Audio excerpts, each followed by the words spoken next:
Well, good evening and welcome to the $36,500 Grand Prix Qualifier. This is a qualifier for Saturday night's Longines FEI Jumping World Cup Del Mar. A total of 67, an impressive 67 horse rider combinations. They will be tackling this course set by Marina Azevedo from Brazil.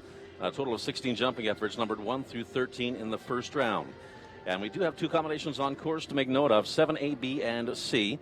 And that is a vertical two-stride to a vertical at the B element, and meter 45 out at a meter 60. All the oxers 1 meter 60 in width on course. The second of the two combinations coming at the latter stages on course, fence number 12A and 12B, and that's 1 meter 48, 1 meter 60 in width coming in, and a meter 50 coming out. Now, once again, 67 horse rider combinations. We're going through that list. We're seeing that starting list right there with 15 nations represented. We have Japan, Belgium, Sweden, France, Ireland, Israel, Australia, Germany, Argentina, Egypt, Denmark, Mexico, Canada, and the United States and Brazil, Belgium. And we're seeing that. Georgina Bloomberg joining us as well right here in beautiful Del Mar, California. Guillermo Obligado representing Argentina. Eduardo Meneses, he represented Brazil at the Olympics. Lane Clark for Australia. Savannah Jenkins, young professional rider. And a great field that we do have. $36,500. Teo Gen from Texas, in fact, joining us. Katie Harris aboard La Fino. That's one to watch. Ashley Bonacella, she represented Israel at the World Equestrian Games. Patricio Pascal from Mexico as well. Harley Brown, Hannah Lawley, Jenna Mcallister, Kevin Babington, Eric Neve. That is one of the legends in our sport. On Enrique Gonzalez towards Sebastian. As we go through this list, Eve Jobs, John Pierce, Jennifer Gates, Nicole Shaney and Simpson. That's a spicy Hakuna Matata. Great horse. Carlos Hank Guerrero, nice young rider there. Carly Anthony for the United States, coming in that 48th spot. Now, $36,500, that is the amount of money, but these riders are looking to qualify for Saturday, the top 35, only qualifying for Saturday. Viggo Bjorklund from Sweden. We have Carrie Rufer, she's always in the placings. That is the pull for Belgium. Everardo Hegovic, and a Mexican Olympian there. Zazu Hoffman, Will Simpson, and that is American gold medalist Will Simpson. Kevin Babington, Francine Frushin. Michelle Rodel for Mexico. Eve Jobs, Anna Ishiyama for Japan. John Pierce for Canada. And Viggo Borglund, we see his second ride there. Sean Cassidy will make it 67 in round number 1. In the event, we do have an equality of faults tied for the lead after the first round. We're going to bring him back for the jump off. Right now, we're going to honor the host nation with the singing of the American National Anthem.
Certainly a great way to honor the host nation, the singing of the American National Anthem.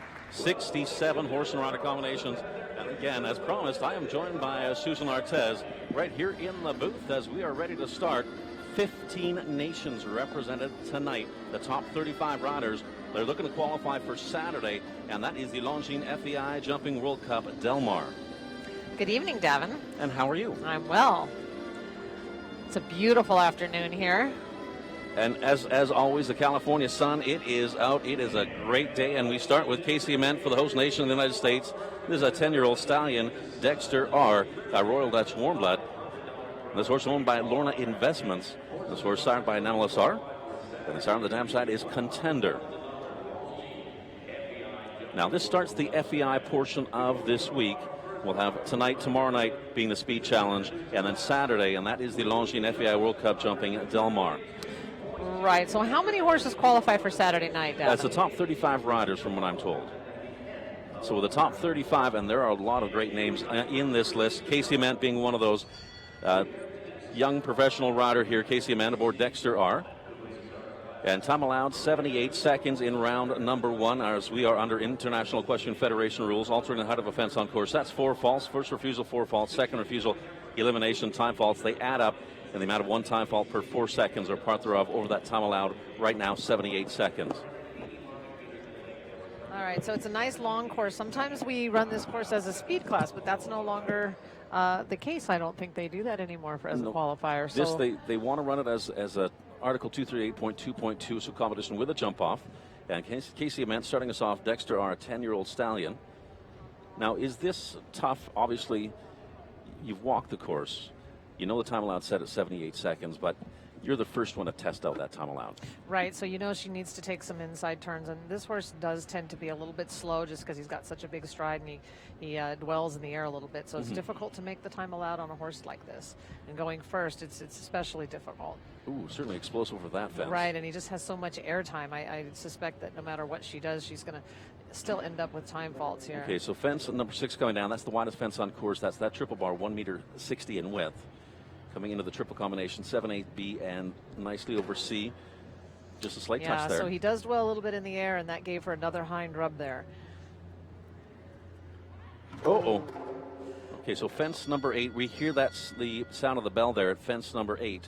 With that refusal, it was dislodged. So a timeout is called by our ground jury.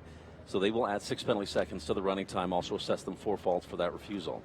Right, so my feeling is that she had that back rail down of the triple bar, and then he had another hard rub behind, and he's a careful horse. So I think he just measured that oxer and thought that he wasn't necessarily going to want another rub. So, and it is set pretty close out of the corner there. Now, it's interesting because that triple combination, 1.52 meters in height for the A, 1.52 meters in height for the B, 1.45 meters for the oxer. Is that something that the horses maybe can misgauge that C element? No, I don't think he misgauged it. I just think he's a careful horse, and he gets hung up in the air just a little bit. And he's not really crossing the oxers. You know, this is still a spooky ring, even though it's not quite dark yet. He took a little look down there at that plank, too. So fence number 10 coming down. We're sitting right now at 12 faults. We will have the 6 penalty seconds added. Here's fence number 11, front rail, unfortunately, coming down. Yeah, he's got such a big stride, and so it's hard for her to really ride him as forward as I think he needs to be ridden, because it's difficult to fit the strides in if she does that. So it's a bit of a challenge, but he is a scopy, talented horse. So crossing that finish line, the time 90.07 seconds, and the total will be 24 faults. That includes the jumping faults and the time faults as well for Casey Ament and Dexter, our first of 2 rides for Casey Ament.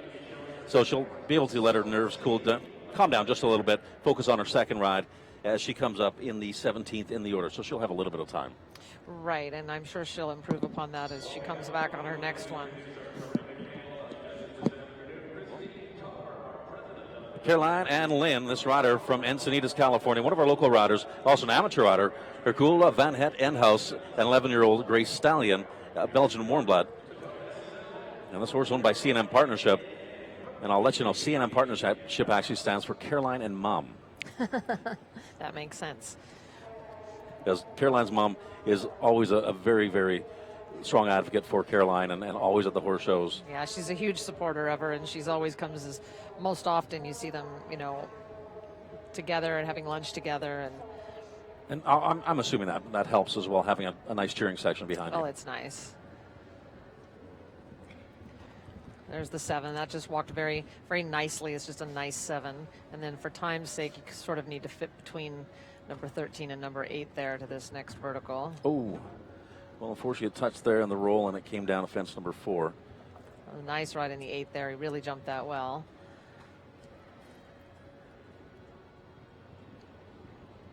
Good ride there. Oh, very nice ride over that triple bar.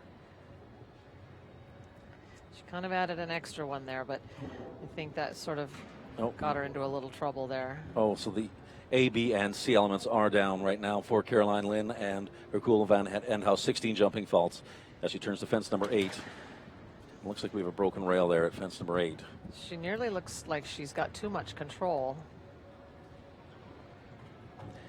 And that's, I mean, obviously, you hear riders say that sometimes they're getting run away with, and sometimes you have a little bit too much control. Right. Sometimes you make a bridle change and because you feel like you need better brakes, and then you've got too much in the way of brakes. Okay, so that fence coming down, coming to that second of the combinations, AM helmet down. And now it's interesting to note that line into the double rides very long. It measures in about 5.5 strides, and it is Oxer, so they land a little bit shallow off the Oxer coming in, and then you've got to kind of get down that 5 as best you can so that the one stride doesn't get too short. Yes. So she got a little bit too far away coming out of the 5. And at the time, 85.05 seconds. Out of that time allowed, 78 seconds. A total of 38 faults. That's the jumping faults plus the time faults combined. But that was the first true reference time as Casey Met had that refusal at fence number 8. So I know that the ground jury, they'll be examining that overall time. We will have that rail just rushed in to the back rail at fence number 8. And we can see that just being replaced, that broken rail coming out. And riding for the USA, Georgina Bloomberg and Sharmer. This is a 10-year-old gelding. Yeah, this is always a fun horse to watch. He's such a game. You know, he's always wanting to perform. And Sharmer, a 10-year-old gelding, a Westphalian.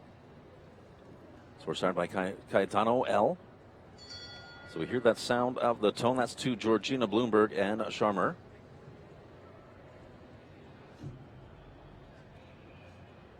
He's a very athletic type of horse. Not heavy, he's light across the ground. He's kind of slight in build. And with Caroline Lynn, with her time, obviously, she was over the time allowed, 78 seconds. Her time, 85.05. As the ground jury, do you think they're going to be changing that time allowed, looking at it? I think it's a little early to tell, but I don't think that they will, no. I think Caroline really did take her time. And especially with Georgina coming in that 3rd spot right now, and she's always really efficient. Right, she'll be a good horse and rider combination to gauge the time allowed. Okay, 1.60 m, 1.50 m height, 1.60 m width at fence number 5. She did 7 to that Oxer instead of this 8 that Caroline did. Okay, there's that triple bar as she comes into the triple combination. And there's the 8. Vertical Oxer is a nice combination to jump, although and unfortunately, it looks like the horse just didn't measure as well as he could have coming out there. Yeah, and this Oxer rides kind of big out of the corner. It just is a bit short approach. Because as you're coming out of that corner, fence number 8's almost on the center line. So it's a little bit harder to get to. But we have 4 faults right now. Time, well, right over 65 seconds. She makes that turn to fence number 11. 1.48 m, 1.50 m right there. Time allowed 78 seconds. Okay, there's that. Yeah, and you know, there are options in this course. So seriously, 78.89. I feel like they will leave the time allowed the same. Well, there's so many horses in this class, they need to make it difficult enough by leaving the time a bit tight, in my opinion. And I think that she did do a couple of leave-outs stride-wise, which I think with a big strided horse is important to do for the time allowed. Well, 78.89 seconds. Time allowed, we're told, will in fact stand at 78 seconds. So the 4 jumping the one time for Georgina Bloomberg and Sharmer, just the C element of that triple combination. Well, riding for Denmark is one of our first of the international riders, Kenneth Vinther. In fact, he rides out of California, and he's aboard the 10-year-old stallion Colicchio. Now, this will be interesting to watch because from walking the course, I did think there was a few options as far as leaving a step out, and I think that he'll probably do that with this horse because he's got such a nice big step. And this is just a 7. Now, we know the last time we saw Kenneth Vinther and Colicchio together, that was at the Longines FEI World Cup jumping Sacramento. Kenneth had food poisoning that day. He had just had the one-time fault. So this has got to be way more comfortable for him right now, obviously having a good day, being able to. So there he did 1 leave-out stride there because I walked that in 8, a quiet 8, but certainly there's a 7 there for a big strided horse. And I think Ken's feeling much better tonight than he was last time we saw him riding.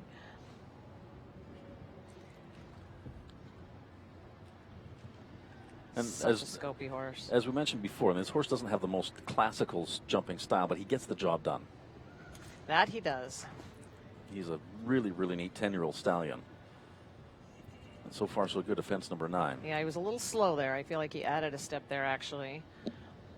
So he needs to pick it up here if he wants to make the time allowed.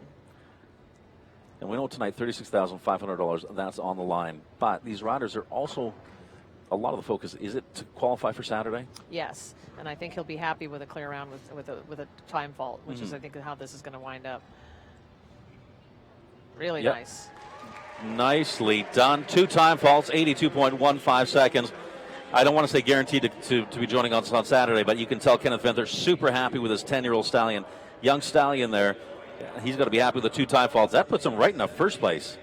I don't think it'll be difficult to make the time allowed for sure, and I don't know whether they're going to change it or not. My feeling is they should not. I still think that Kenneth was slow in a place or two, so I would leave it. And in fact, I do believe I heard Adrian Ward, the in-ring commentator, saying the time allowed will stay at 78 seconds. So those are the ground jury has said, no, you know what, we're going to stay at pace. This has been wheeled, and we're not going to deviate from that. Right. Well, with as many horses in this class as we've got, I think you need to make it hard enough so that you don't end up with very many clears. Yes. So Alison Robitaille aboard Ace. This is a 13-year-old gray gelding. Royal Dutch Warmblood, signed by Berlin. Alison Robitaille rides for the USA. Now 2 time faults in first place. And it was interesting. I was talking to Marina Azevedo as I was walking the course in regards to fence number 7A, B, and C, that triple combination at 1.52 m for the 2 verticals. But the C element, it's a lot lower at 1.45 m. And she said sometimes the horses don't measure that when you put the C element just a little bit lower. Sure. Yeah, sometimes they get used to measuring a certain height, and that's a kind of a good trick of a course designer. Sometimes to set a lower jump on this midway in the course, and the horses just sort of take it for granted. Ooh, wow. Beautiful hind end on Ace, 13-year-old gray gelding.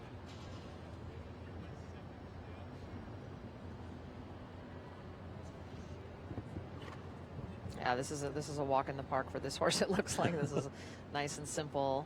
This looks like a horse that, if anyone can make the time allowed, that this horse looks like it could do that very easily.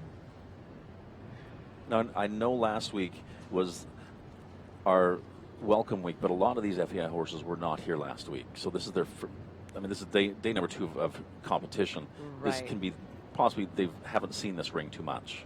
Right. I mean, now there's different rules as far as the FEI goes, so they're not allowed to do any national classes ahead of time, although they did allow 2 schooling sessions yesterday and the day before for these FEI horses to come in and jump some jumps. And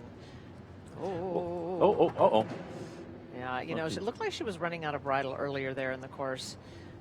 So I feel like, you know, she's suddenly in a little bit of trouble here when she wants to add a step and the horse isn't listening as well as she wants him to. Well, the turn for the last 4 jumping efforts. And we have 8 faults for Alison Robitaille and Ace. Nicely through that second of the combinations. She can pick up some time faults as well. Well, that's too bad. That still, it's hard to say whether she'll get in on Saturday night, but if I were her before Saturday night, I'd try to get my brakes fixed. Yes. 83.98 seconds, 8 jumping faults. Well, that C element coming down also, unfortunately, that funny little step and that funny little jump at fence number 9 for the 8 faults and the 1 time fault added as well. That's going to put them in a 3rd place. And we turn to the rider from Egypt, Nayel Nassar. This horse owned by Evergate Stables is Lucifer 5. I got to say, I mean, aside from this horse's name, this is a really, really cool horse. And Lucifer 5, owned by Evergate Stables, a 12-year-old bay gelding, a Westphalian, sired by Lord Desi. Right, it's a little bit of a newer ride for Nayel, and I think that, you know, he's mentioned that sometimes it's a little inconsistent for him. Sometimes he has a great day, and sometimes not. So. No, he didn't take the long approach to fence number 1, like for example, Alison Robitaille did. Right, there's a shorter approach to that, and he was a little bit wide maybe with his track to jump to. Because Nayel and Lucifer 5 in Sacramento, they won this event, this Thursday night Grand Prix. for the This horse is Thursday night jumping qualifier. very well, yeah, and he's got his other horse, the older horse, Lordon, in the order later. Or no, they scratched that one. Okay. That one is a scratch, unfortunately. Hard check coming long in. in the 8 there. Ooh, nicely done. He had to ride out across that oxer a bit. And we can see the sun just peeking in the arena just a little bit. Right, and it is always difficult in this arena at this time of day when the light starts to change. It becomes quite shadowy. Okay, so fence number 8, unfortunately, the back rail down on the oxer. But nicely so far as he makes that turn for home with just the 4 faults and 4 jumping efforts remaining. As Egypt's Nael Nassar looks for 5. Yeah, he's hunting on down there in the 5. Jumped Nicely that really done. well. Very, very nicely done. And just fence number 13, and we only have the 4 faults, and that is it. He makes that time, 77.54 seconds. That's going to put them right now into second place. In fact, I did lie to you because as we're looking at the screen here, time allowed has been adjusted to 80 seconds. Oh, look at that. I thought that Adrian Ward had mentioned that it had remained at 78, but obviously he had mentioned that it went to 80 seconds. So that means that Nael Nassar is in second, fastest the 4 falters. Georgina Bloomberg, 4 faults as well, moves into third place. Kenneth Vinther still with this time at 82.15, still just 1 time fault. Right, so now he's got one time fault instead of 2, so yes. that puts him in a much better position. Mm-hmm.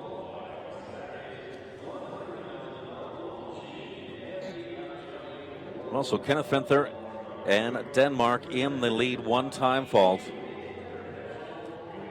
And $100,000, that's the prize money on Saturday. So definitely these riders, they want to qualify for Saturday. Right, and again, just as in Sacramento, there's some horse rider combinations that are not necessarily planning on going Saturday night. So they'll do this class, and then they'll probably do the meter 45 speed tomorrow, because some of these combinations are not really quite ready to do the meter 60 World Cup qualifier. So today and tomorrow may be their big classes of the week. Well, here's Sophie Verges, this rider from Oakland, California, rides for the USA aboard Comtessa, an 11-year-old gray mare. There's a Rhinelander. So she makes a little bit longer approach to fence number 1 than Nael did.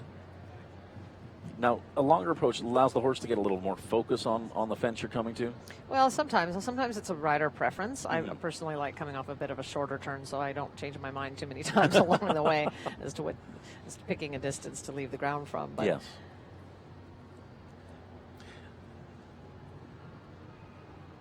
She's a little quiet jumping in. The 7 is riding quite nicely. I thought maybe some riders would come out and do 8 strides to the oxer, but we've seen more 7s than we have 8s, really. So next fence, there's that triple bar, 1.50 in height, 1.90 in width.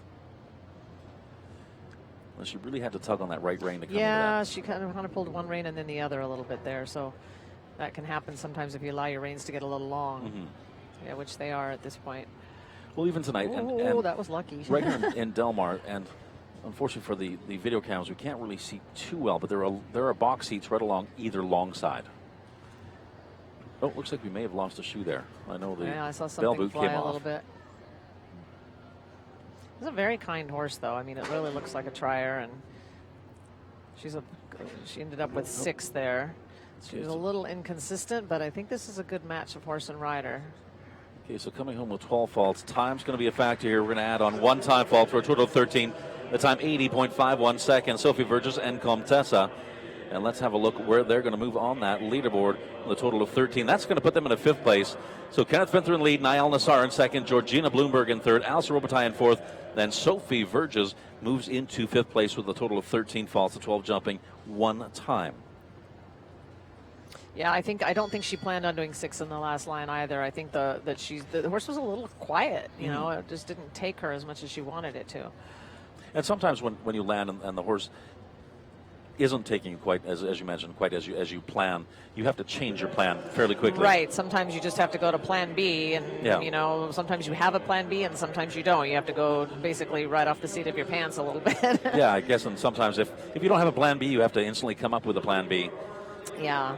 Well, Uma O'Neill, this rider, rides for the USA. She won the first of the World Cup qualifiers in Langley, BC, and she's aboard the 11-year-old stallion Clockwise of Green Hill Z.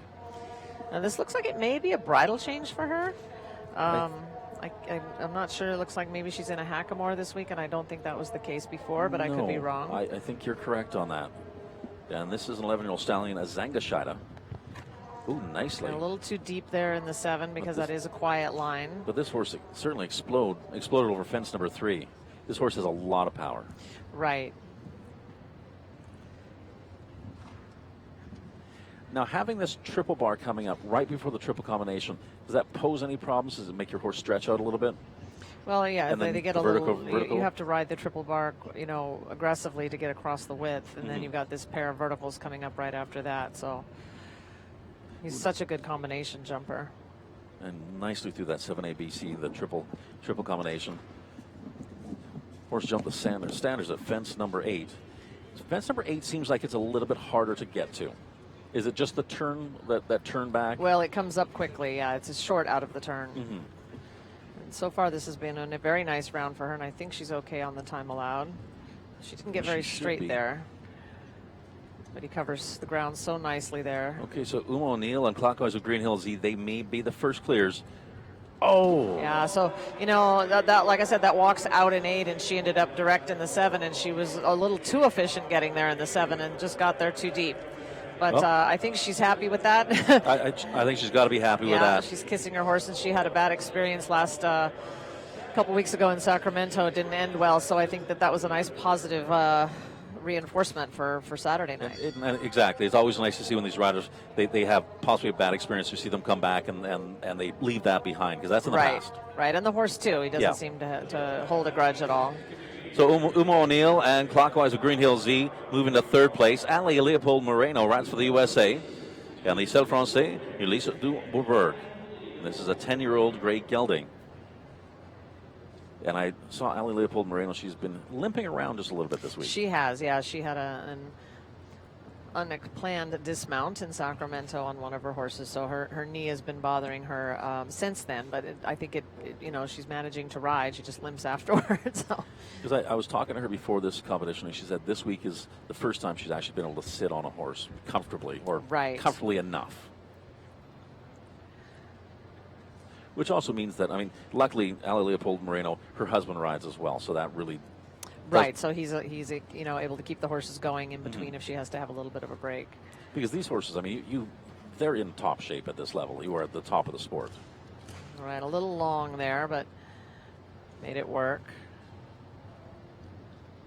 Oh, yeah. Oh. That's the problem. She got aggressive at the triple bar and then had too much horse in the middle of the combination there. Yeah, because she gave the horse just a little tap at that triple bar.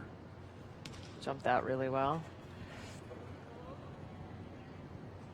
1.52 in height, fence number 9. It's going to bring us to fence number 10. Oh, 1.50 That's an easy jump to have down, because the 6 there is a bit flat and a bit of an angle. But I think it's necessary to do 6 and not 7. Oh, she nearly trotted in the corner there. So right now 12 faults as we come into that second combination. Time could be a factor here. And then there's the 8. But the 8 is just too short. It's easy.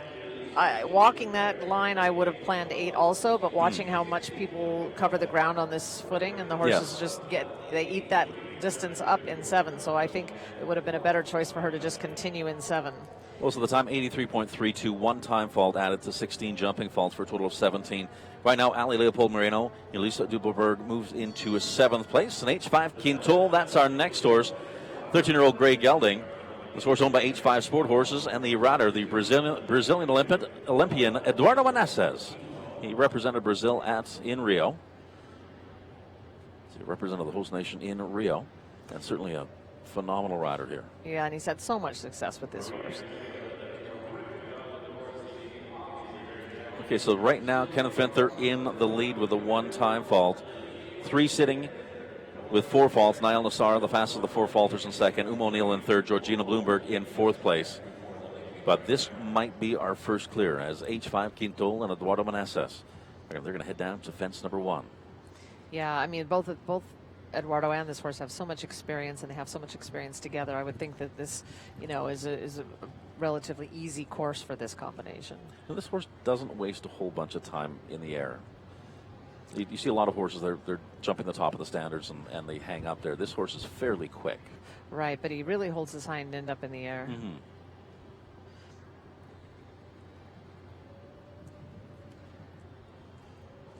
On the fence number 5, 1.50 in height, 1.60 in width. Beautiful oxer there. So he's making up time there. So he landed and went forward, and he was very tidy, just getting right around that oxer there. Went easily over that triple bar. Okay, it's the A. That's so easy for this horse, huh? Very, very easy. Had a little bit of a rub there at the front rail of C. And you see how tight that turn is coming back to 8. Well, right, and I think you need to use every inch of your arena there. That's not a place you want to think about the time allowed. We do this little S turn from fence number 8 to 9. Here's fence number 10, the International Real Estate. And his horse has such a big stride. He was able to put a bigger bend in that 6. And a lot of people have had to go direct. And again, I think sometimes you walk these courses and then the footing holds them up so well that they cover more ground than you expect them to. Looks like we may have our first clear round, and that'll be Eduardo Meneses, H5 There King we have Pool. it. There we have it. Beautiful. Crosses that finish line. Ooh, just barely under that time allowed, however. 79.84 seconds, but you know what? He ends up on the right side of the tracks there. He's happy with that. That couldn't get much prettier than that. That was just a beautiful ride. And it just shows you the absolute skill that Eduardo Meneses has and H5 Quintul have as well. They are such a good pair. Well, and this horse is really fit. I mean, it's not even sweating. Yeah. He's super fit. He's not breathing hard. Very nice.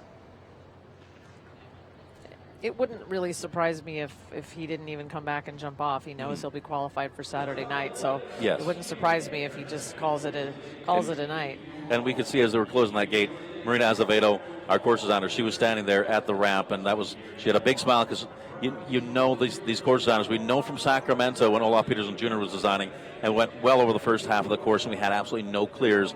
That they start to, it's a nail biter for the course designers as well. Right. I think at this point she wouldn't be too worried yet because there's only, he was the 10th horse in the ring. So yes. I think at this point she wasn't too concerned, but the time allowed is still very tight. I mean, he didn't waste any time, and he was very quick rolling back to that triple bar, and I think that is really one of the places you can make up time. And with a big stride like that, he was able to leave steps out in several places.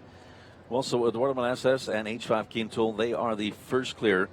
Well, this could be clear number 2, Théogen and Boucanier. What does Boucanier mean? That Do you know? I am absolutely not sure. My French is not that good. My French is non-existent. Yeah, and it's a Royal Dutch won by a 12-year-old gelding. And this is a rider from Texas. Joined us in Sacramento this year for both the weeks. Came down here to beautiful Del Mar. Yeah, I'm sure they're enjoying the weather here.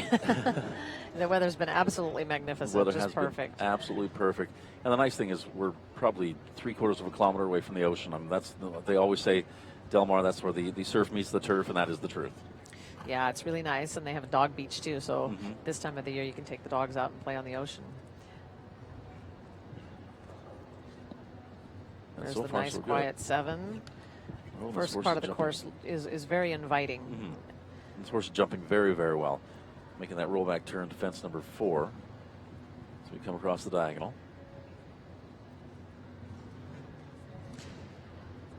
Okay, so we do have that first clear that was just done. It was a little quiet here, but this horse jumps that just fine.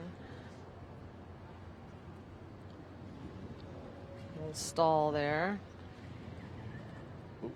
A nice push over the C element. He's got really good balance. I think I mentioned that before, but as a rider, he's a strong rider. Oh. He ended up being a little bit long there. Whoa, whoa, whoa, whoa. And I think that caught up to him. The horse just got a little bit nervous because it is a careful horse.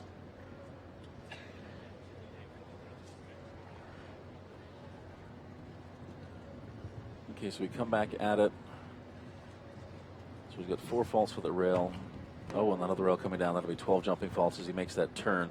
So at this point in time, so you think he probably wants to pick up the pace a little bit, as once again wanted to qualify for the top 35 for Saturday. Oh, that was hairy. Okay. Yeah. He crosses that not finish his line. best ride tonight. It was a little bit wild. And again, I feel like as the sun starts to go down, sometimes it gets very shadowy, just for a little while. But sometimes if you're at that point in the order where the light is changing, it can make a difference. Well, Teo has another ride. He's going to be back just a little bit. And we can see he left really long off that base. Hind end dipped down at the front. That's where we had that front rail. and then he was coming down to fence number 9 here, and you can see he was trying to get his horse to move forward, and the horse, as you mentioned, right. was I think it was just his brain was a little bit left back at the oxer there when he had a little, had to struggle a little bit there. So, and I've just been given word that the horse's name means pirate. Oh, pirate! So that's kind of cute, like a buccaneer, right? Yeah, buccaneer. That makes sense. That's kind of what I thought it was, buccaneer. Well, Carl Cook riding for the USA. Here he is aboard Caillou, an 11-year-old gray gelding, horse owned by Signe Ostaby of Redwood City. Right, he's had a lot of success with this horse lately. Mm-hmm. He's got a really big stride. He should not have trouble making the time allowed. No, he certainly had a great ride on this horse in Sacramento, being the top 3 there at the Longines FEI Jumping World Cup Sacramento. Yeah, he just loped up this line in 7. And there goes his tie. It's escaped.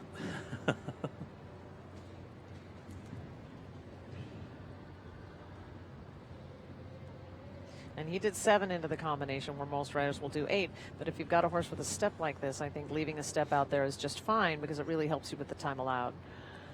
And as we talked, Carl rides this horse very differently than a lot. He's a little bit longer rein. He kind of more guides it than. Right, he sort of milks it, He guides with a loose rein, and then he lets the horse just measure and do its thing. And I think it's not easy to change your ride drastically for one specific horse, but he's learning to do that with this horse. He's got 4, jumped not to the left-hand side of that, but came back down to the right. middle. I mean, the horse does wander left and right, and but he allows that to happen, and the horse is very comfortable and happy doing it. So well, and we saw in Sacramento, like meter 60 for this horse is definitely not a problem. That's just the horse's style, how the horse prefers to go. Right, and if it works, why not keep it that way? 79.44 seconds. So getting in under that time allowed of 80 seconds, just that lone rail, and we're going to see that lone rail here at fence number 9. Yeah, it is a skinny jump, so I think the horse, she went to wander a little bit to the left and just ended up getting there maybe too much to the left of center. Well, Damien is our next horse. Chandler Meadows, the rider and owner. This is an amateur rider from Newport Beach. Rides for the USA. We're the Dutch Warm Blood. And this 10-year-old chestnut gelding. Now, you mentioned that you like chestnut mares because they have a little bit more fire, a little bit more spunk to them.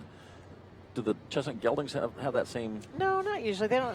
The chestnut mares just have a bit of a reputation, as being a little bit feisty. But chestnut geldings, have never heard that. And so Chandler Meadows, in fact, she spent part of the summer, most of the summer, either up in Canada or she was over in Europe. She was in Canada, then they went to the European tour as well. And she's riding very, very well so far. She's on a good pace to make the time allowed here. Maybe a little bit wide with her track there.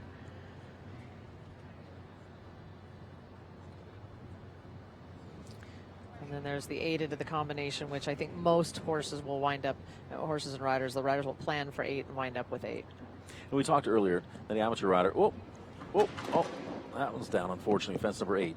We were talking about Caroline Lynn and her mom always being at the shows. For Chandler Meadows, for her and her sister, her parents are always at the shows as well, and they're always super supportive. Right, it's always nice to have a team behind you. That oxer coming out of the corner is really, I think, one of the hardest jumps on the course because it's going straight away from the gate. It comes up very quickly, and it's very square, and it just rides wider than you might think it would. Now 79.16 seconds, 12 jumping faults for Chandler Meadows, a young amateur rider aboard Damien. Right now, that's going to put her into 8th place. The other thing on fence number 8, and we're having a look at this, it has really neat pattern on the rails. Right. And it can be a little distracting with the red rails and then the brown on top. I mean, it can be a little bit hard to focus on, but I don't think that's the problem. I just think it's wide and it's out of a short corner. Okay, so that was Chandler Meadows and Damien Jenna Mcallister, this rider from Lemotor, New Mexico, aboard Wall Street RC. This horse owned by Guy McElvain, rides for the United States. And this is an 11-year-old gray stallion.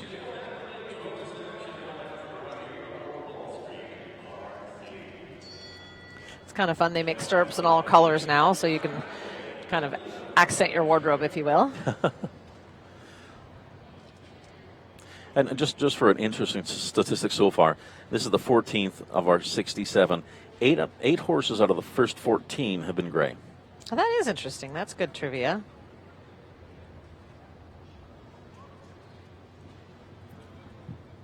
It's a Jenna McAllister, young professional rider. In fact, I believe her operation is out of Santa Fe, New Mexico.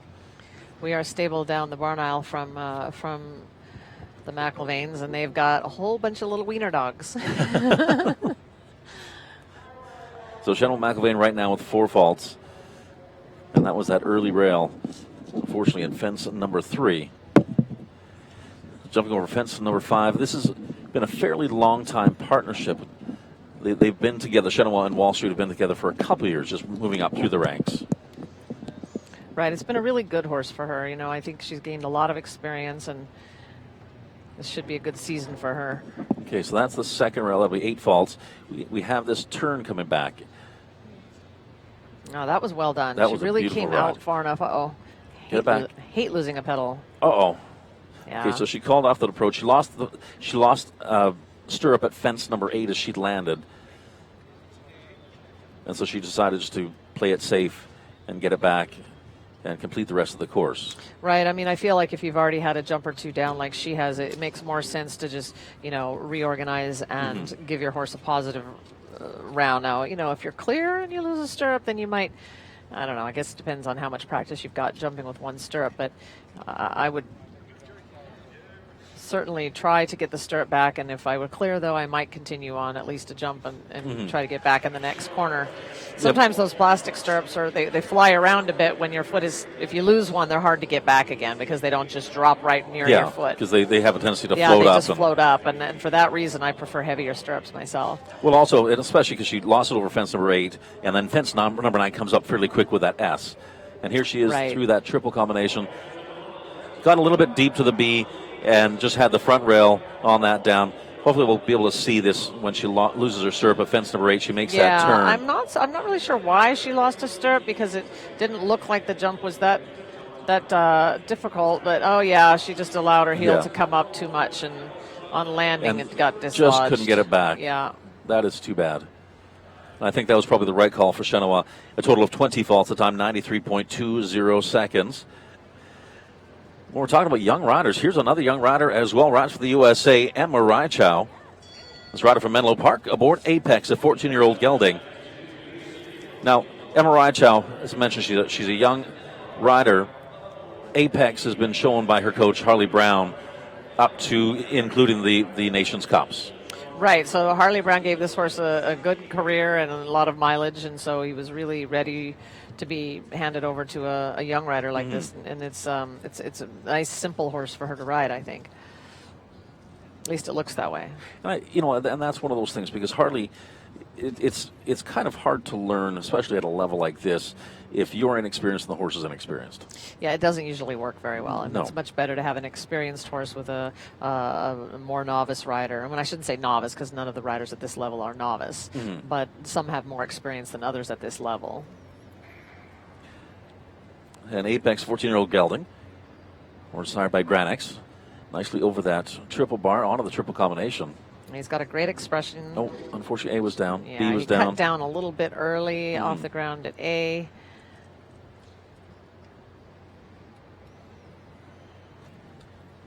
It's a little bit further off the base at fence number 8, but still not too bad.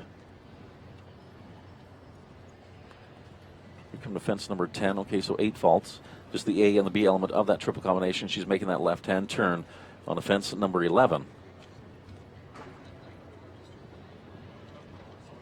Yeah, this horse has a huge stride. She actually got down that 5 nearly a little bit too easily. That's a massive stride. Wow. Made the time allowed. That's impressive. 78.92 seconds, 12 jumping faults. I think she's got to be happy with that. Emma Reichow and Apex. Just the 3 fences coming down. And unfortunately, as you mentioned, getting down that line from fence number 11 to fence number 12A just so quickly. Yeah, and he just kind of rubbed that behind. He rubbed it in front and behind, and then didn't measure B as well as he should have. But you're right. This horse has a huge stride because that from fence 11 to 12A, that came up very, very quickly. We're going to stay with these young riders. Nick Ledhurt rides for the USA, rider out of Alamo, California. Aboard Fast Luca, 10-year-old gelding. This horse a Hanoverian.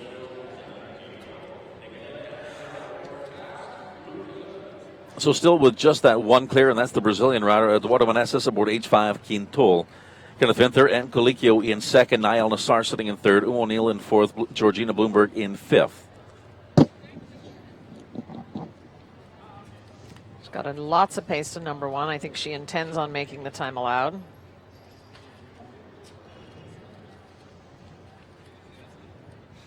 So we both see on this horse a head bonnet and a fly mask. Right. Sometimes horses are just more comfortable, with this little netting over their noses because sometimes they whether there are bugs annoying their nostrils or not, sometimes it just makes them feel more secure and they don't get as irritated. Goodness, if I was a horse, I'd have to have it over my whole body, right? Because a mosquito netting. Because a simple fly touches me and I'm done. Okay, so that A element down, and 8 faults as she makes that left-hand turn. And fence number 8, that has been a tough one so far. Oh. Yeah, I just don't think I just think the riders are being a little bit soft to that oxer. I mean, it's easy, always easier as you go toward the end of a class to be able to have the luxury of watching the horses in front of you. And maybe, if you have that opportunity or you have a team member that can do that for you if you do go early in the top 10, because you've really got to land off that combination and go forward, I think. So 12 faults. Time's going to be a factor here for this young rider, Nick Ledhurt, and Fast Luca. So 2 time faults, 84.24 seconds, 12 jumping for a total of 14, and that puts them into 11th place. So 12 and the 2 for the 14. Well, that puts them in 11th place. We're having a look into this triple combination here after that triple bar. Oh. Yeah, I think she just got there a little bit close because this horse's arc is a little bit, it's a little late. So he comes off the ground with his head up and jumps past his arc just a little bit. And so if he's deep, I don't think he can always get himself out of the way as much as she would like him to be able to. Well, Casey Ament back in the ring. This was the first riders to join us tonight in a $36,500 Grand Prix qualifier. Top 35 to qualify. And Casey Ament aboard Soren Z. Horse owned by Lorna Investments. A Zangashada 10-year-old gray stallion. Horse sired by Sandro Boy, as we were being broadcast on FEI YouTube. So when you have 2 horses in the class, she had 23 faults on her first mount. And she goes first and 17th. Gives you a little time to relax, maybe a little time to see how other people are going. Well, I think just to focus on what could be better on your next round. And, of course, you have to adapt to, the different horse. So, but she's got more mileage with this horse than she does the other one. I feel like the other one's a bit greener. And so far, so good. Nicely done. Yeah. Fences 1 through 5. And she's tidy here. Wow, that's 1.90 meters in width, and that was easily done as we come into this triple bar, or the triple combination. Ooh. Yeah, I mean, that was interesting. I'm not really sure why he didn't jump C so well. I can't tell from this angle. Then she rode that really strongly, which worked out well. And that was one of those interesting conversations with Marina Azevedo prior to the class, where she had 1.52 meters at the A and the B, and then 1.45 meters, the smaller oxer at the C element of that triple combination, saying that it sometimes the horses will not judge that well. Right. I don't really feel like that's what's causing any problems over there, though. Okay, so 4 faults. Nice round, 79.91 seconds. I don't want to be a predictor of the future, because goodness knows I can never get any lottery numbers well, but I think chances are that Casey Ament will make it to Saturday. Right now she's sitting in 7th as we see her coming into this triple combination. There's the A. She had the rub over the B. Jumped that well. I don't think that was anything she did wrong. I do think you are jumping into a short corner, so maybe he just started backing up because of that short corner and just didn't cross very well. And that is true, because that corner comes up in almost 3 strides after right, that. so it tends, the horses sometimes cut down a little bit early, thinking that they're going to have to land and shorten their stride to be able to land and get into that corner. Well, our next horse is Corrado Rc. And this is a 9-year-old gray gelding. And this horse owned by Rancho Corazon and Guy McElvain of Lematar, New Mexico. Now, Guy's daughter showed just a little bit earlier, and that was, in fact, Jenna McAllister. So this is another one that is owned by Guy McElvain of Lematar, New Mexico.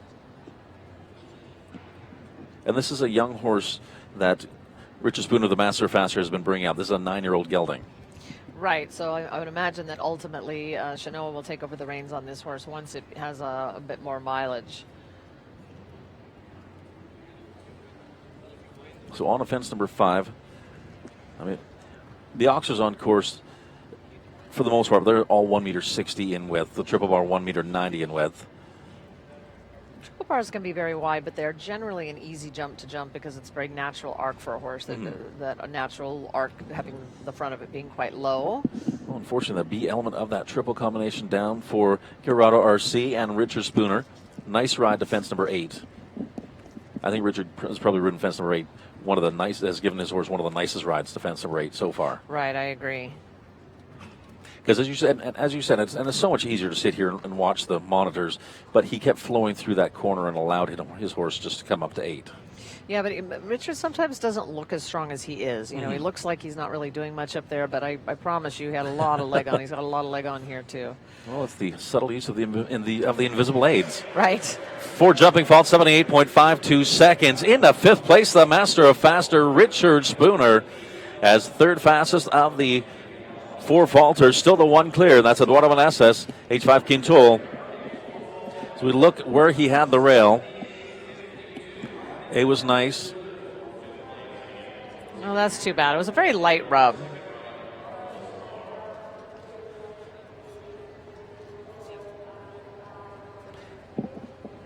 Now, for the horses coming into that into the triple combination, it's a whole sea of rails I see ahead of them. Right, it's a little awkward looking, but you know, there's nothing to back the horses up. I think they can look right through it. There's no boxes, there's no fill really. It's I think it's easy to look through it and not at the top rail. Okay, so that was Richard Spooner. Come to the second ride for Georgina Bloomberg. Honestly, she is one of the most beautiful riders, and this horse, Cessna, a 9-year-old gray mare. So we go from the 9-year-old gray gelding that Richard Spooner was on, but another young mare here, a 9-year-old gray mare, Hanoverian. This horse owned by Gotham Enterprises. You're right about the gray horses, though. There's been a lot of gray horses in this class. A lot of gray horses. And as we mentioned up in Sacramento, and once again, Georgina Bloomberg is one of the most beautiful riders to watch. She's a very, very nice. She's very accurate. She doesn't make many mistakes. Now, right now, Georgina Bloomberg's her first mount sitting in 6th place with 4 faults.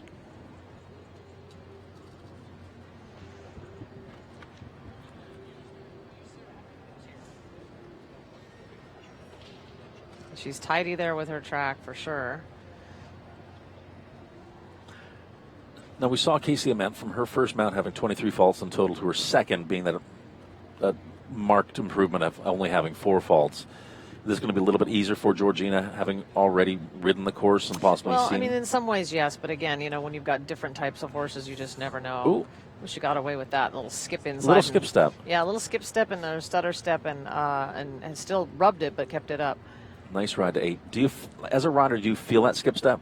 Yes. Does it now make she's making up a little time to what she needs to do, I feel. Okay, so she's making that turn clear so far. As she makes the turn, left-hand turn to fence number 11. Let's see. She's jumping at 65. And there she landed and went forward in the 5 very early. Okay, so really she's well probably done. maybe the 7 here, you think? Yeah. There we go. Nicely really done. Well done. What a ride. 76.72 seconds. Georgina Bloomberg and Cessna. What a great, great ride. Well, that really means well we're going to done. have a jump off. And right now it's the 2 grays. And that is H5 Quintul. That's that gray gelding ridden by Eduardo Meneses. And now the gray mare, Cessna and Georgina Bloomberg.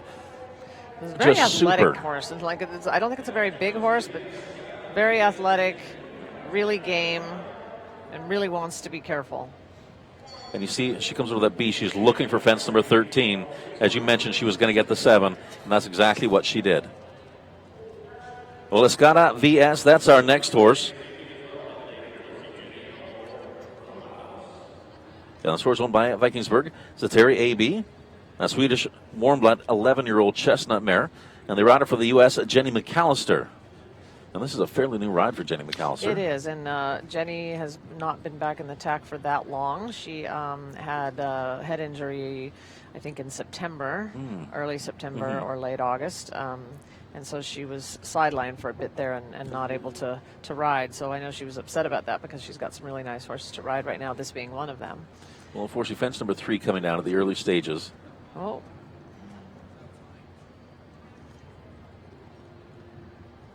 Yeah, she's a little bit backward. I think she needs to sort of go forward just a little bit more. But then again, like I said, she's been out of the tack for a while, so she's going to feel just a little bit off probably. And that's like any other athlete. Right. You get a little ring rust or whatever they want to call it. Really nice there. That was great through that triple combination.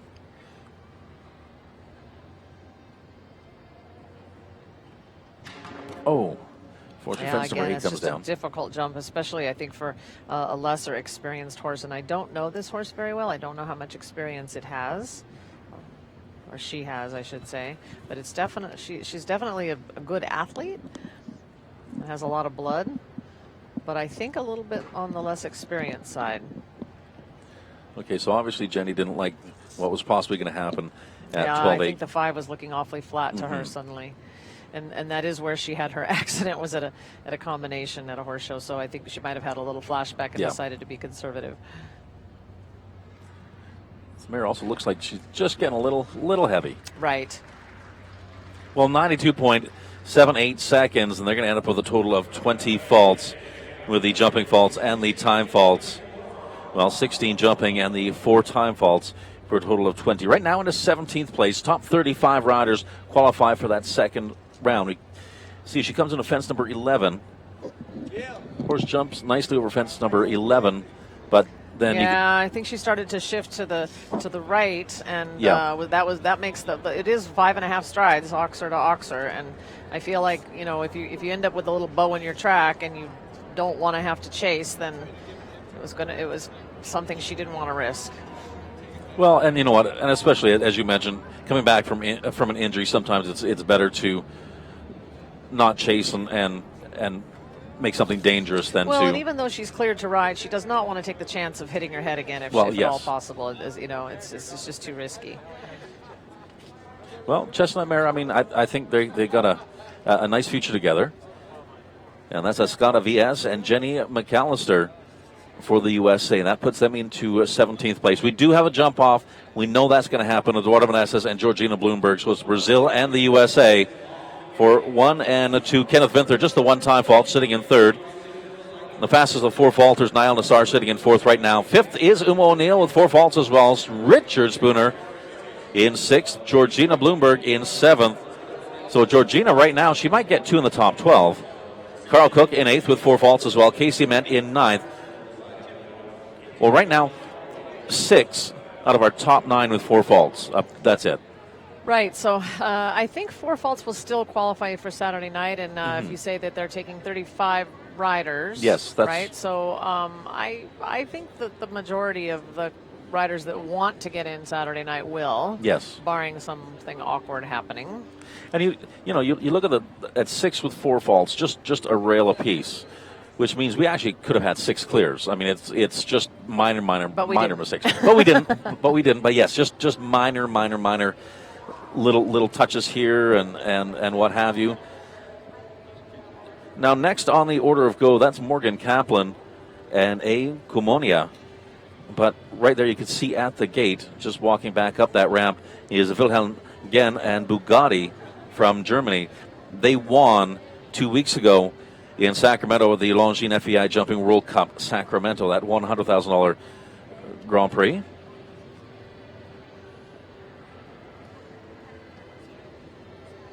And so we're just having a look up that ramp to see exactly what is happening. It looks like they're holding her back for some reason. Yes.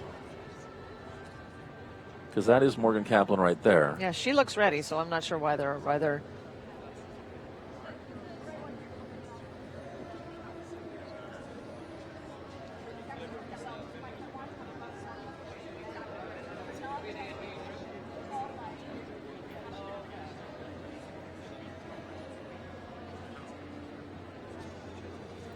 Well, it looks like we are taking a little bit of a break because I think, unfortunately, just like what happens sometimes at home is somebody flips the wrong switch. And right, they lost a little bit of lighting, like where we're sitting and the camera is filming from on that side of the stands. The arena lights have dimmed, so it's a bit darker over here.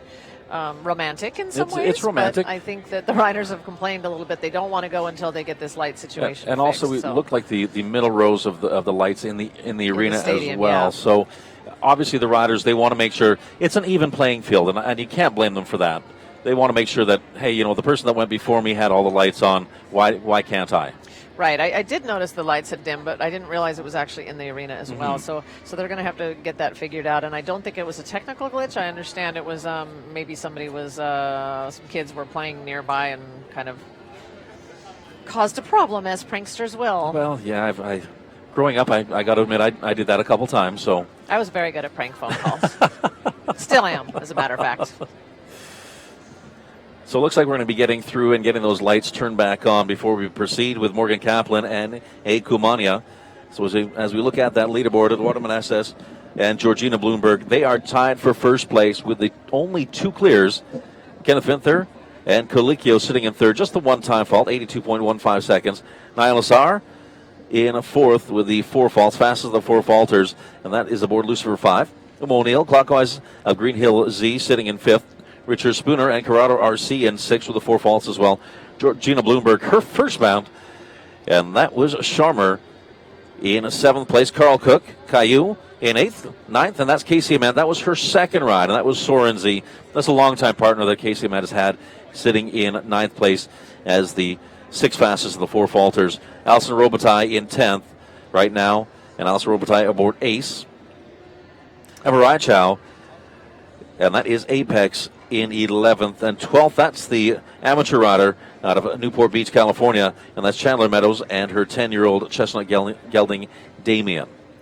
And this arena, it used to not be covered, and then they put this beautiful roof over it, which is spectacular and beautiful, but it's kind of nice because it rides and feels like an indoor, but it technically is not completely indoor. So you can see, you can look out the side there at the back of the arena, and you can see the nice, good old San Diego northbound 5 freeway. Northbound of the I-5.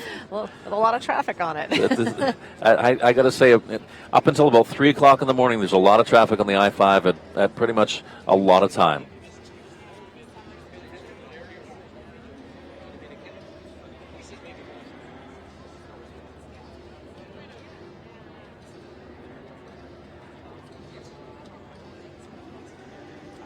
Well, and we see the beautiful design at Fence number 8. That's the Fleeceworks. Wow, I'll try to get that one out. Fleeceworks signature fence. And you can see that beautiful striping, the hand detailing on that fence. And certainly a lot to look for. Is that more... It can swim a little bit in front of your eyes. I can't speak for a horse's vision, but for me, sometimes there's like either horizontally striped rails or rails painted like that. Can be a little bit weird to look at and to focus on to be able to measure from. You'd also mentioned before, because you have a combination of the red rails and the brown rails as well, so different colors, different... Right, it makes it a little bit of an optical illusion, and there's a big space between the top rails and the bottom rails.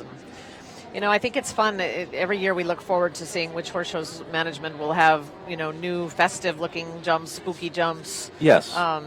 We could have a jump made of toilet paper rolls, kind of, You could have like a Charmin sponsored jump, and maybe you have a toilet on one side and a roll of toilet paper on the other. Why not? But you're right. It is always interesting to see the brand new fences coming out, the new designs, the new standards, the new... the different painting schemes that they actually come up with. I do love the fence number 11. It has the pure white rails, but it has the rainbow colors on fence number 11. The gay pride jump. It's a wonderful fence. It's just it's very, very simple, but And horses never seem to have too much of a problem with that because they always want to seem to jump that white middle part. Right, and we do sometimes, we get tired of seeing the same jumps as riders that we compete, because sometimes, even last week driving home from Sacramento, I saw a big truck full of jumps going from one part of the state to the other, just like the rest of us were. So it's always refreshing to come to horse shows that have fresh jumps that we haven't seen on a regular basis. And as well, and that's one of the nice things is we're looking at some of the Longines fences here, because those fences, we don't see those up until the actual the World Cup weeks. Right, because Longines is a sponsor for this World Cup competition. So, and I always love to see the Longines jump, and the clocks are always on time, and it impresses me because there'll be some around, stationed around the horse show grounds also, and they're always on time. Which is perfect. It's probably a guy that does nothing but that, go around and make sure that those clocks are working properly. I think it's one of that, and those big clocks. As far as I know, as far as I've been told, and I don't quote me on this, but they run off a big car battery. Oh, interesting. So they're good, but they have specific technicians for the big tall clocks alone that just are to move those. Right. Because obviously they're worth a lot of money, a lot of time, a lot of effort, a lot of detail is put into these wonderful Longines clocks in the ring and around the grounds. Well, there's not a lot of people in the stands to actually look at the time tonight, but there isn't usually on a Thursday night class for Well, you know what, and that's true, and this is the qualifier for Saturday. But we're going to wait for Saturday because I will pretty much guarantee all of those stands, all of those seats will be filled, as well as all the booths. We can see all those wonderful VIP booths on the east side. On the east side of the Grand Prix ring, our indoor stadium. And also on the west side, we can see just a little bit here on the left bottom corner.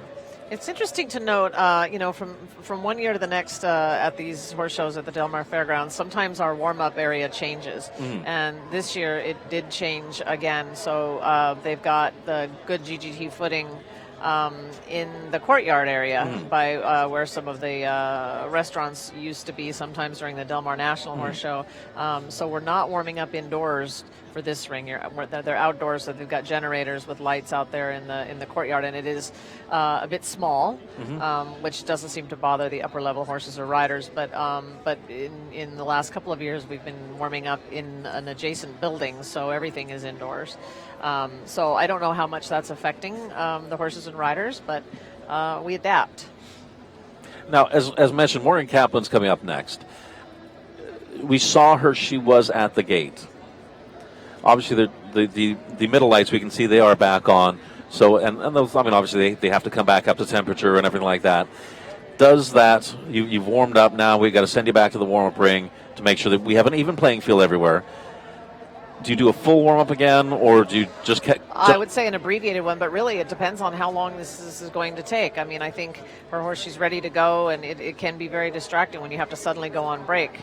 You might have a horse that lets down a little bit. Their blood stops pumping so much, so she's got to keep moving around. Well, it looks like we have Wilhelm again at the gate there, but he's not moving into the ring. So I think he might just be letting his horse have a little look. Just have a little look. I'm thinking, because obviously he won in Sacramento 2 weeks ago. This is a totally different sized arena. There's a different feel to this arena than in Sacramento. I guess every single competition arena has a different feel. It has a different look. Well, and I think he may also, be down there at the bottom of the ramp there to encourage Morgan's horse to go down the ramp. Morgan's horse looked like he got a little bit nervous there about coming in and competing because they know how exciting it is. And so I think it's possible that having another horse there often can be comforting. Yeah. So I think that maybe he was just trying to help her out a little bit. So and the riders are great with each other that way, where they'll help each other. Yes, I want to beat you in the competition arena, but I don't want you to get hurt anywhere else. There's very few occasions where riders are not really helpful toward each other. So now I don't know. Did the light change?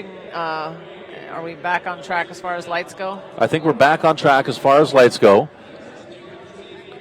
And looks like we have Morgan Kaplan in the ring, the rider and owner of A. Kumonia, a 13-year-old Bay Gelding Royal Dutch Warmblood, Started by Mcallister. This rider rides for the USA.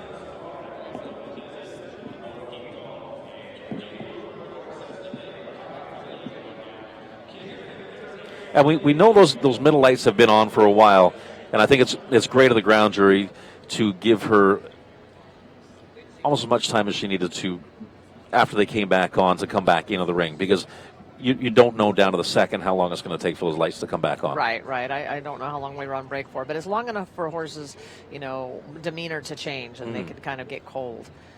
So she probably needs to ride just a little bit stronger than she normally would. She'll maybe a tad wide there with her track for the time allowed, but not bad. And this horse is, again, it's a big horse and it has a big stride, so she had to struggle to fit that 7 in a little bit. Okay, so first fences 1 through 3 looking nice so far. Morgan Kaplan and Aiko Mania.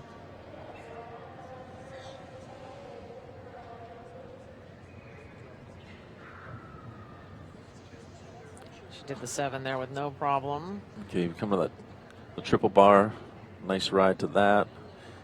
Now she's doing 7. But again, on a big strided horse, I think it's smart to do the 7, except it didn't pay off for her. If you're doing 7, you've got to do it early so you get there quietly. Oh, nice ride to fence number 8. Oh, that's very quiet. Okay, so that's down as well. We're sitting at 12 faults. I would consider this course quite technical, even though it's it's not as big as what we'll see on Saturday night at meter 60, but it is quite technical. Things come up quickly. It's not easy. There's the 5 to the 1, perfect. And we come home with 12 faults. Across that finish line, 79.90 seconds, 12 jumping faults. Well, I think we might see Morgan Kaplan as she moves into 13th place, just out of our top 12 ribbon placings tonight, but our top 35 qualifying. So here she comes to fence number 9. As mentioned, just got a little quiet there. Yeah, I think she maybe didn't mean to put in as many strides as she ended up putting in there. And fence number 10, nicely done. And she made the time allowed, which isn't that easy to do on a big lopey horse like that. Well, Bugatti is a 12-year-old chestnut gelding. Wilhelm Genn rides for Germany, rides out of Texas, in fact. This is a Royal Dutch Warm Blood, horse hired by Heartbreaker. And this horse rider combination, they won the Longines FEI Jumping World Cup Sacramento 2 weeks ago. Right, and he was so fast. Bugatti just lived up to his name. It was pretty much amazing.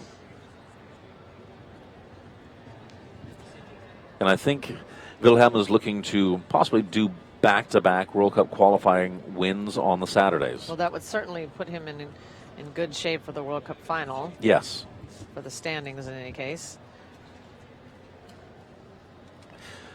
So with that in mind, you won in Sacramento. Do you maybe go, okay, I can get a couple time faults here tonight? Well, I think he just is concerned about qualifying for Saturday night. I don't think he's that concerned with, it's always good to win and it's great to win the money, but these qualifying classes don't have tons of money as prize money in them, so they're not. There's the BI. I think he'll be fine as long as he, goes around nicely enough to make it for Saturday night. That's what his real goal is. Okay, so just 4 faults through that triple combination. As it comes on to fence number 9. Nicely over the vertical. Another vertical as well at fence number 10. Okay, so he's making that left-hand turn. He may pick up a time fault. He's at 67, 68 as he lands off of fence number 11. No, time actually should be good. And then there's the 7. Yeah. This ring always is interesting to me because it, sometimes you walk so many lines that you think you need to do a quiet number, and the horses just eat up that ground, and you end up leaving a step out without even trying. Yeah. Okay, so 4 faults, 79.02 seconds. That's going to put him into 8th place. Here we come into the triple combination. The B element, that was the one that came down, just touched it with the front end. I do think it's quite tight. Jumping a big triple bar that's wide to a vertical oxer combination. I do think the horses get a little flat at that triple bar, and they don't always curl around the next couple of verticals as well as you'd like them to. That brings us to Jennifer Gates riding for Evergate Stables. And Lifticus S is a 14-year-old gray gelding. We're going back to the same color palette of gray. And Jennifer Gates rides for the USA. So is a Brandenburg. And still those 2 clears at Autumn SS. Georgina Bloomberg, a young amateur rider, but she's a great rider. She's got lots of experience. Right, and she's been traveling a lot, doing the bigger circuits all over the world, really. So she's really stepped up her game, and she's become, I think, much more confident in her abilities, and her horses trust her.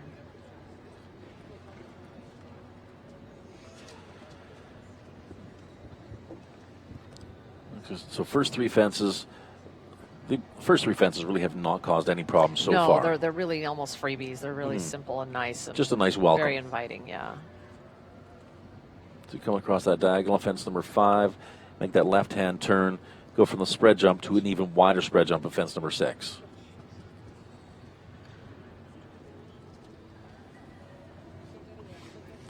Oh, A is down. Yeah, she ended up getting much too deep accidentally there, I think.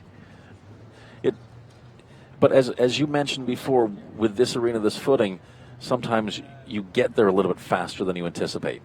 Yeah, that can happen. Okay, so 4 faults right now into that triple combination.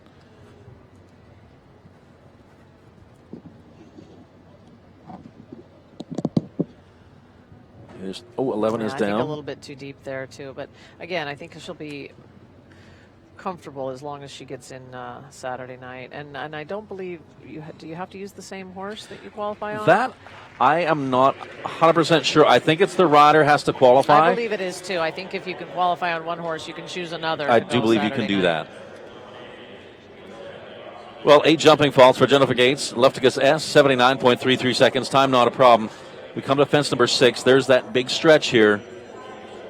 And then looks like she didn't stay out quite as much as she possibly had wanted to. Right, and she just ended up, I mean, she did the 8 strides, but she just ended up getting there with just too much horse.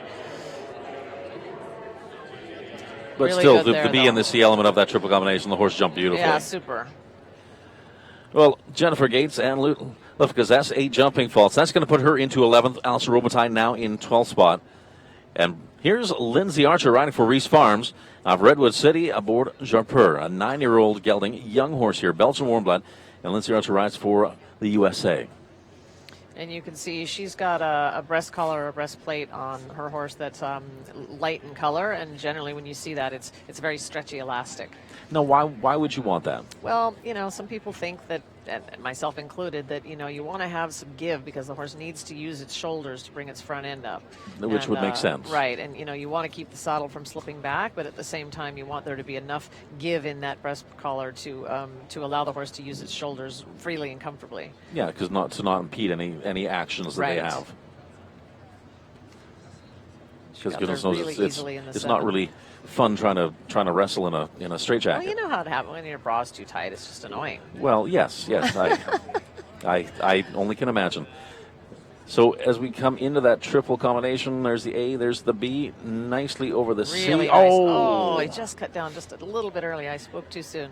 Well, you know, and that's, as you mentioned, that corner comes up so quickly after the C element. Okay, so now she's going to try to make up a little time. I think she does not want to have another jump down. But with, like you said, with so many horses with 4 faults and only, you know, 2 clear and 1 with a time penalty, if she can be a fast 4 faulter, whoa, ooh. Nearly, yeah, I feel like she overdid that, but coming toward me, it's a little hard to say. It certainly looked like she rode really hard, and maybe she just overdid and got down the 5 too easily. It'll be interesting if we can get that replay from 11 to 12 AB. 12 jumping fault, 76.87 seconds. Certainly not a problem with the time there. Lindsay Archer, her helmet looked like it fell down just a smidge. Or Jarpur, that's going to put them into a 13th spot. Not sure. I mean, she might qualify. Yeah, I think she just didn't think, well, you know, she didn't get there too deep. She just, maybe he landed and he was so quiet, and she just realized he was not getting down the 5 as much as she needed him to. And so she had to override. That's too bad, though. It started out so well. Well, that is just too bad. But here's our next rider for the USA, Carly Anthony and Choco. Choco, a 12-year-old bay gelding. And this horse, an Oldenburg, started by Choco Blue. And a great young professional rider here, Carly Anthony, riding for the USA. She has already represented the United States at one of the Nation Cups in Langley this year. And as mentioned when we were in Sacramento, she comes from a family of equestrians. Cara Anthony, her mother, another professional rider as well.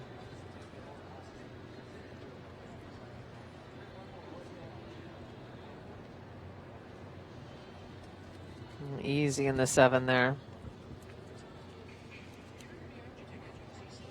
It's a little quiet around the corner there, but you almost can't have too much pace. As you come across that diagonally, to fence number 5, 1.60 in width. Okay, so easily done. Yeah, she feels a little quiet to me. We do hear some clucking coming from the stands. I think it's Neil Jones clucking from the sidelines. He's sort of riding along with her. Oh. Okay, so he did get sticky coming out at sea, which means she's going to need to ride this oxer pretty aggressively, which she did. Really well done. Very well done. So she felt that stickiness and knew she needed to give her horse encouragement to cross that oxer. Okay, so here's fence number 10. Okay, rub at fence number 10. I think she's looking good time-wise, although she's taking a bit of a wide track there. Well, she might be playing with time a little bit, depending on what she does here. She needs to get the 7. There it is. There it is. Make it? Yeah, yep. I think she's got it. Oh, yeah. Clear really round well for done, Carly Anthony and Chaco, 78.60 seconds. And you heard that clucking all the way around the course. And so that means Eduardo Manassas, Georgina Bloomberg, Carly Anthony, 3 to come back for the jump off. 2 American riders, 1 Brazilian rider. Oh, really well done. That was very nicely done. Yeah, I mean, she really did have to ride hard in a few places, and she knew it. So that was fence number 9 to fence number 10 here. And that is an awkward track. It walks kind of 6.5, and it's a very strange angle. So it makes you feel like you need to ride it directly, but you don't want to ride it too directly. They just will get there at too much of a funny angle, and she did a really nice job of that. Well, as mentioned, Carly Anthony having represented the United States. This next rider also having represented the United States as well internationally. And this is Jamie Barge from Malibu aboard the horse Oh My Calico. Lubo, a 13-year-old gray gelding. We're signed by Lord Pezzi. And these two are a great combination together. Yeah, she should not have any trouble making the time allowed. And she had to regroup a little bit these last couple horse shows, and which she did. And she was very good in Sacramento. Well, that nice welcome fence number 1, 2, and 3. And this is where some of the stickiness starts to get into a 4, 5, 6, all the way through 13. And she ended up with 8 strides there to that purple oxer. And it's really kind of just a rider plan and rider choice. I don't think it matters that much. It really just depends on your horse's stride length and your track. Nicely in. There's the B. And this horse is super quick. Almost to me, almost reminds me of a cat. I don't know why. Yeah, but and he's very athletic. He's very careful, and he's got a lot of scope. And he's a little bit unorthodox. He doesn't really, he doesn't drop his head much in the air.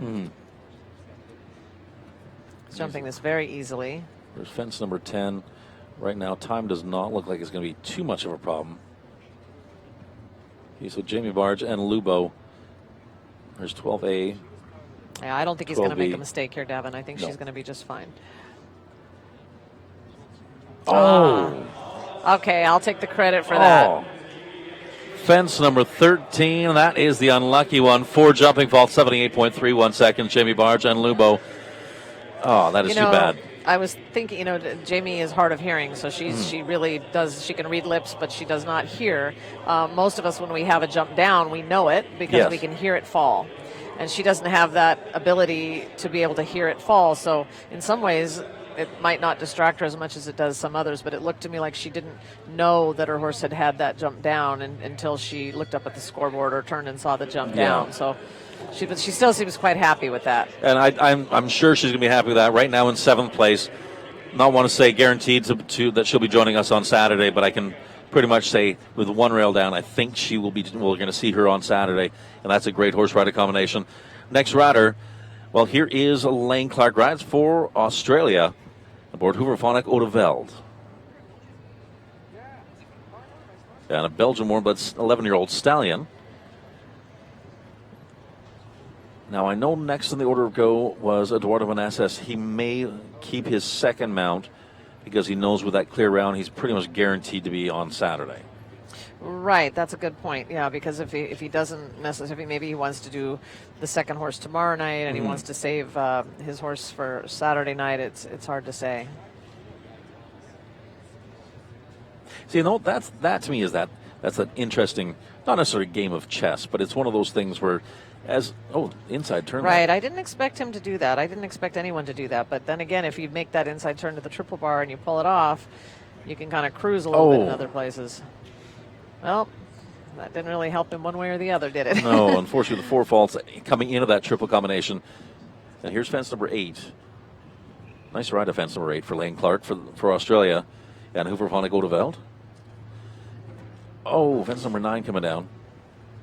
Yeah, he just doesn't jump the verticals as well as he should. He's not coming off the ground with enough space and enough height. And this is a fairly big horse.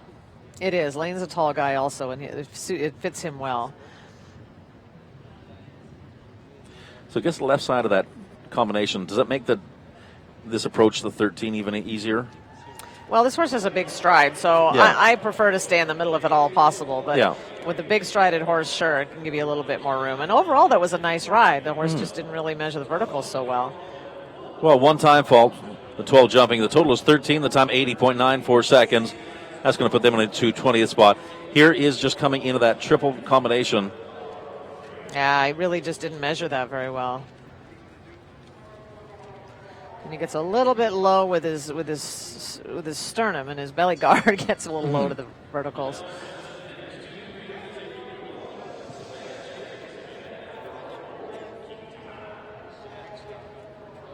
Well, Quintana is our next horse. And the rider for the USA, young professional rider Savannah Jenkins. This horse owned by Georgie Mascu-Segisman, a 12-year-old mare, bay mare, Olsteiner, signed by Quickstar. Now, Savannah Jenkins just moving up to this level of competition, the World Cup level. Right, so she's still a little bit inconsistent. Sometimes she can have a very nice round, and sometimes she can make a few mistakes, but that's typical of someone moving up into this division.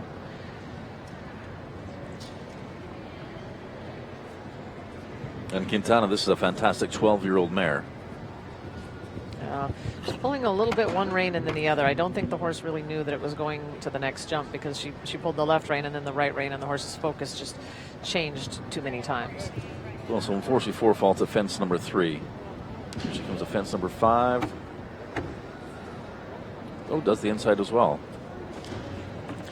Yeah, I mean, the horse really had to struggle there. I don't know that she needed to make that inside turn there. Ooh. Yeah, I mean, it's a very nice horse. There's going to have a lead change problem here. You don't want to be trotting this Oxer. Yeah, I mean, she's getting a little lucky here. I feel like the horse is having to work too hard at the Oxers.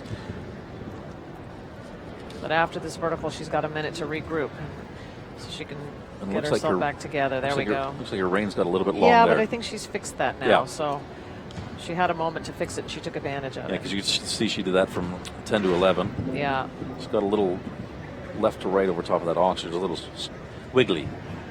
Right, but I think overall it was quite good, actually. You know, she started to get into a little bit of trouble and ended up being able to fix it. So 77.07 seconds, 8 jumping faults. That is Quintana, the 12-year-old mare, and Savannah Jenkins.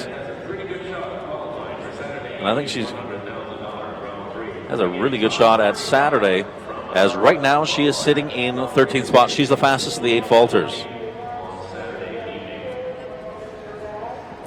Well, Teo again back in the ring.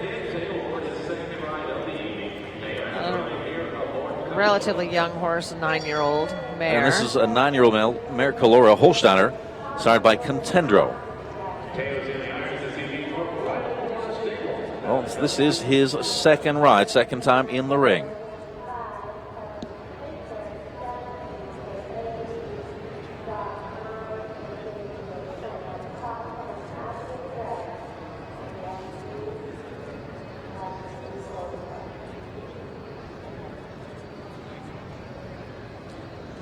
He's a little slow getting to the first jump, I feel. He's nearly running out of time on the clock. That always makes me so nervous. 9, 8, 7.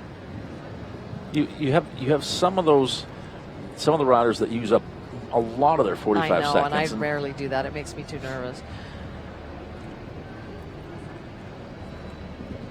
And that's, I mean, it's amazing because it being on the sidelines, it makes me nervous as well. When you hear the sound of the tone and you're going, hurry. And I wonder when they see that and they're counting down, okay, 10. Does it rush their ride, or they're perfect? Oh, that was so lucky. That was so lucky. Does it rush the ride a little to the first fence, or do these riders, they're professionals, they know what they're doing? Unfortunately, that meter 90 with a little bit too much there. Now this one's going to get too careful too. I feel like it's just like his last one. Yeah. He's made some mistakes, and then he gets so careful.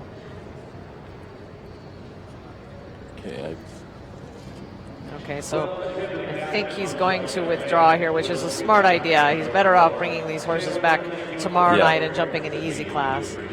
Because tomorrow night, I believe it's 1 meter 45. It's meter 45, which is smaller than it is tonight, and it's also a speed class, so it'll be set a little bit on the softer side. And we can see, as you mentioned, just got a little sticky at the triple bar, and that continued into the triple combination.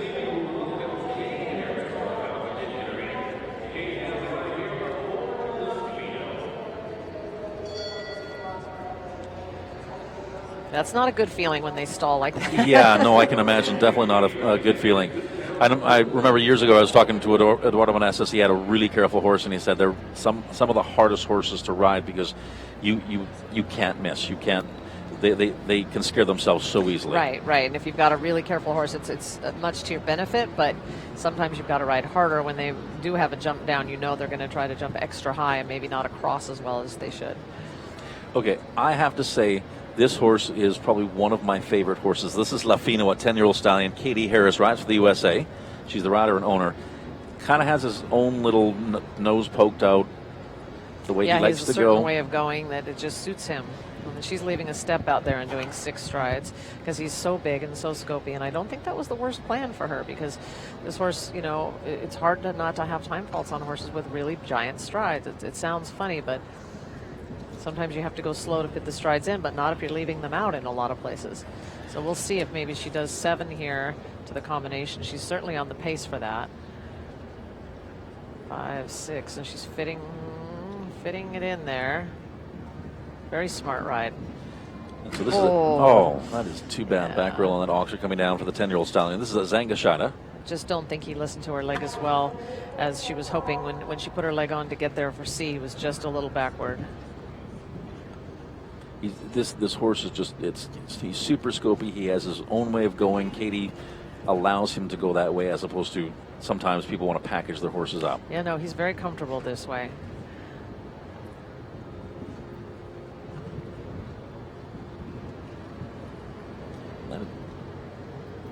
So just a one bit rail. Far away there, but that wasn't a problem for him. 77.11 seconds. He's got a lot of power. That 10-year-old stallion, Katie Harris, certainly happy with that. Unfortunately, I'd love to have seen them in that jump off, but the C element of that triple combination, as you mentioned, he didn't listen quite as much coming into it.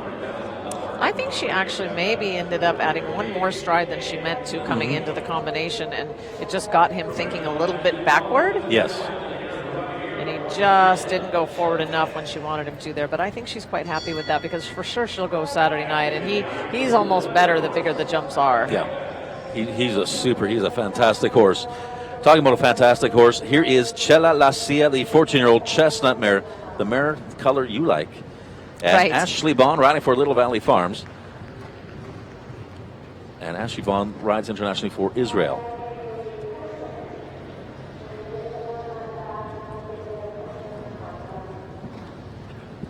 And I don't believe that Ashley and Chela Lacia should have any problems with this course. No, I mean, I think she's recovered from traveling to the WAG and doing that. And she, did have a few problems there at the WAG, but she came here, and I know she showed her last week and kind of put things back together again. So I think she'll be right back on track here. Well, they always say one really valid point.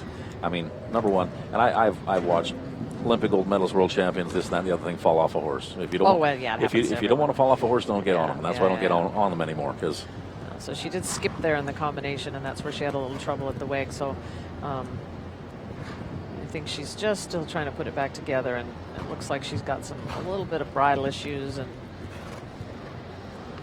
her reins got quite long partway through the course there, and I think that made it difficult for her to be able to help the horse. Nice ride from 11-12A. There, and she finished well, so. I gotta say, Ashley always gives her horses such a nice ride. 4 jumping fault, 75.93 seconds. Ashley Bond and Chela Lacia, you know what, and that's going to put them on that leaderboard with that time. They are going to be the fastest of the 4 falters. That's going to put them in the 5th place. I almost want to say that guarantees them a shot for Saturday. And that is in our $100,000 Longines FEI World Cup jumping Del Mar. Yeah, Ashley doesn't lose her concentration. Even if the horse is fighting the bridle a bit, she doesn't lose her concentration, and she's got such good balance. But the horse just skipped behind there in the combination, which made it very difficult for her. But that's I've got to say that points to the athleticism of Chela Lacia, because that rail from the B element was coming down almost on where the landing was. Right. And the mare just was like, okay, I'm concentrating on the C. I'm going to get over top of that oxer, and it's all done. Well, and Ashley, too. She didn't lose her focus, and she gave the horse as good a ride coming out at C as she possibly could. Yeah. Because she could have easily had that down as well. And it was a great job, Ashley Bond, Chela Lacia, just the 4 faults. And Patricio Pascal aboard for Merrill, and this is a 9-year-old stallion.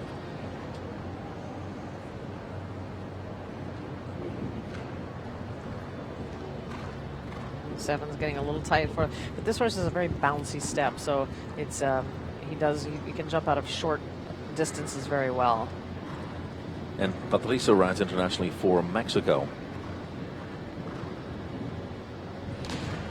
And Patricio was up some time there after the oxer to the triple bar there. And he was also part of the winning Nations Cup team in Dublin. Correct. So certainly lots of experience here. That all got a little disarray there. Didn't look like the horse backed up enough. Well, and it just, again, I think sometimes steering is a little bit of an issue, and some of these horses, they wander a little bit off the track, which is what happened to him there. Well, they must drive with me then, because I do that a little bit sometimes. So Patricia Pascal and Pomerol jumped a little bit to the right on that. Right, so that made the 5 get a little longer. He had to really move up in the 5, and that made the 1 get short, but nice horse.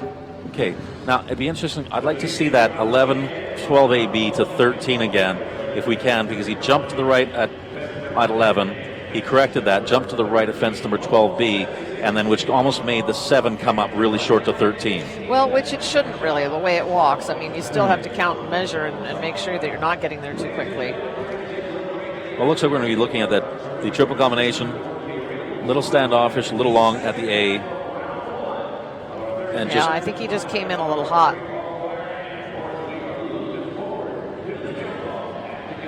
Okay, so right now, 3 clears. Eduardo Meneses, Georgina Bloomberg, and Carly Anthony. We are right at that halfway mark. We will be, as you can see, the jump crew, they are just breaking down the fences. So we're going to be taking a little break here and working this wonderful GGT footing for the second half of the $36,500 Grand Prix qualifier. This is a qualifier for Saturday night's Longines FEI Jumping World Cup Del Mar. As we see our top 6 right there, kind of fifth with a 1-time fault aboard Colegio, Ashley Bond, Chela Lacia, fastest of the 4 faults in 5th, 6 Kate Harris, and Lafino, wonderful 10-year-old stallion. But those 3 clears, Chaco, Cessna, and H5 Quintol. With Carly Anthony, Georgina Bloomberg, and Eduardo Meneses, they're going to be coming back Brazil, USA for the jump off. We'll be back in just a couple minutes.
Well, so far at the halfway mark, 3 clears: Eduardo Meneses, Georgina Bloomberg, and Carly Anthony.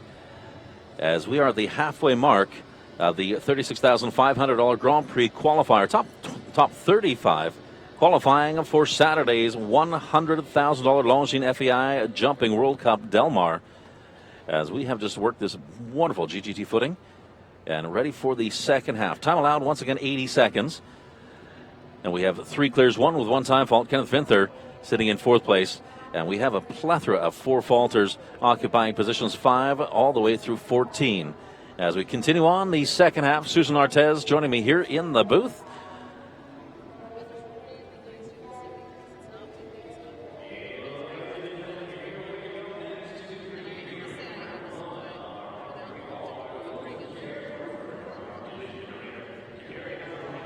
I was outside looking at the warm-up ring, and they've got quiet generators out there, so that's something new. Sometimes when we have lights that are on generators for warm-up, it's very distracting because it's so loud and you can't hear, the coach, and it can be very distracting for the horses. But they've got nice quiet ones out there tonight. So that is perfect. That is really nice. So the horses can concentrate on their jobs. The riders can concentrate on their jobs as well. Again, those horses are warmed up so they can come in here and compete.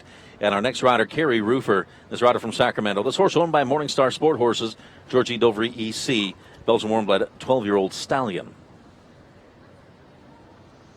Right, and she's had such a good run with him in these last few horse shows. So, hard rub at number 1. Now, as a rider, does that affect you at all? I think you notice it, but really it makes you, maybe she'll give him a little bit more space at the next oxer. And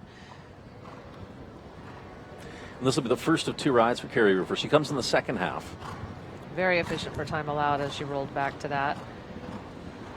And this rider, if she gets in the jump off, she is deadly. Yeah, she's very fast. So a nice amateur rider from Sacramento, California, joining us here down south in Del Mar. And Del Mar just north of San Diego. She fit the 8 in a little bit too late there. I'm not sure if maybe she was thinking of 7 or not, but she got there just too deep in the 8. Looks like as she came into that little rub on. Yeah, she was a little quiet to the oxer too, but it wasn't scary at all. But it was definitely cut down just a little bit a little early and had that hind rub. Okay, so then we have 11, 12 AB and 13 left. 4 faults to this point. Time does not look like it's a factor at all for Carrie Roofer. Well, being the fastest 4 faulter at this point is still in the money. she had to kick a little there at the end. Well, 77.38 seconds, not the fastest of the 4 falters. That's going to put her in a 7th place. That's still in the money, $36,500. And that was Georgie Dovry EC and Carrie Roofer from Sacramento. First of 2 rides for Carrie, as we see, almost like a pulley rein coming into. Yeah, she pulled a little harder with one rein than the other, but I think that she just didn't get away with it, and it wasn't a big deal. Well, and just one rail on course. That is not too bad. Richard Spooner back in the ring. The master of faster rides for the United States. This horse owned by Thanks God Investment. Arthos R is a 13-year-old stallion. And Richard is sporting the most interesting man in the world facial hair. I noticed that he was sporting a beard.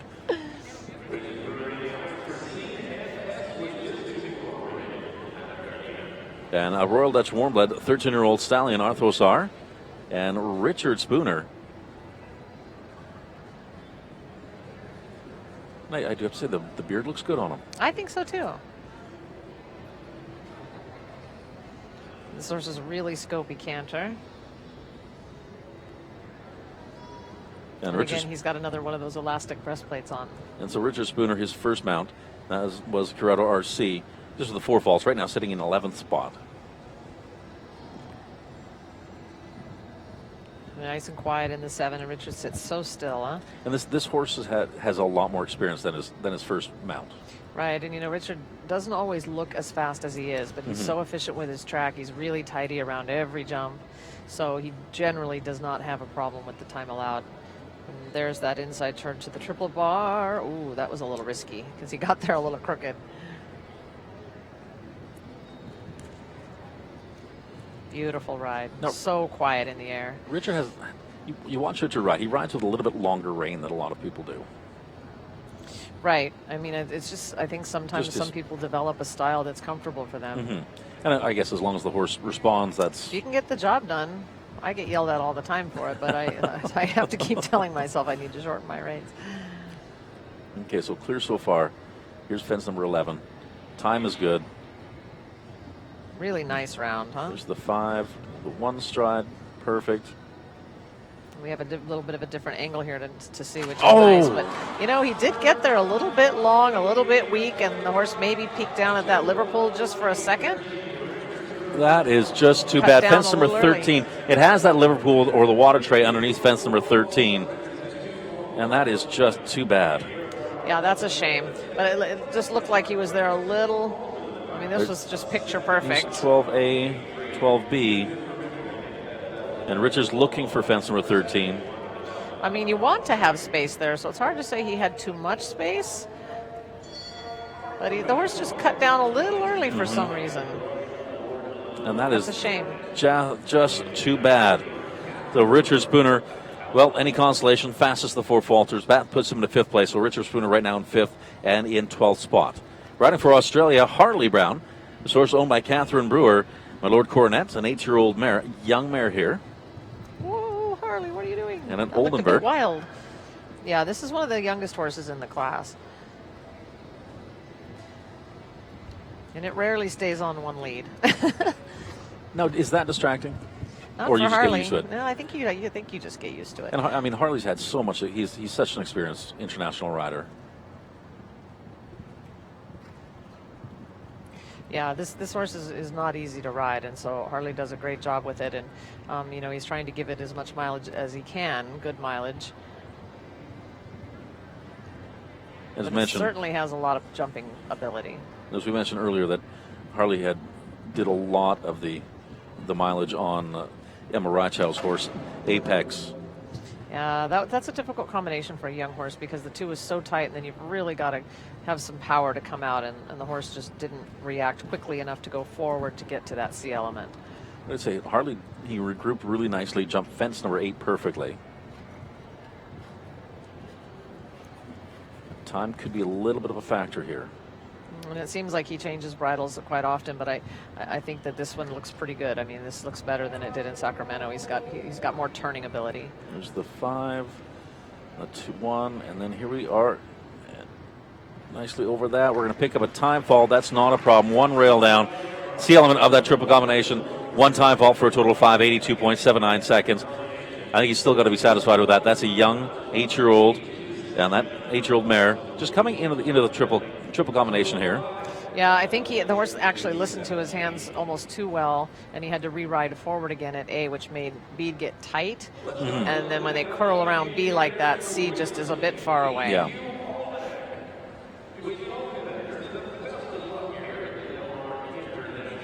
Okay, so right now we still sit with just the 3 clears, Eduardo Meneses, Georgina Bloomberg, and Carly Anthony.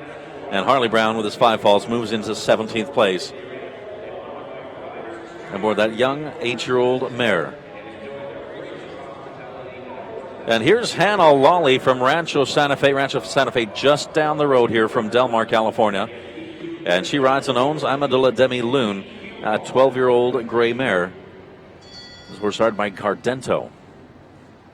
Yeah, this is a nice combination to watch. It's kind of up and coming. She's a very talented rider.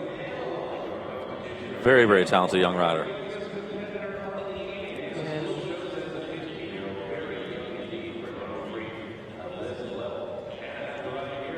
And I believe Carrie Potter trains her. Yes, she does.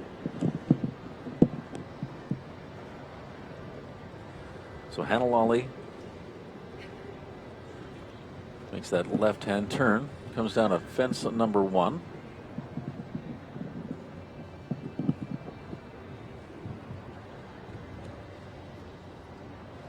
And a young rider here as well. Right, she was a little quiet with her track, a little wide with her track there for the time allowed.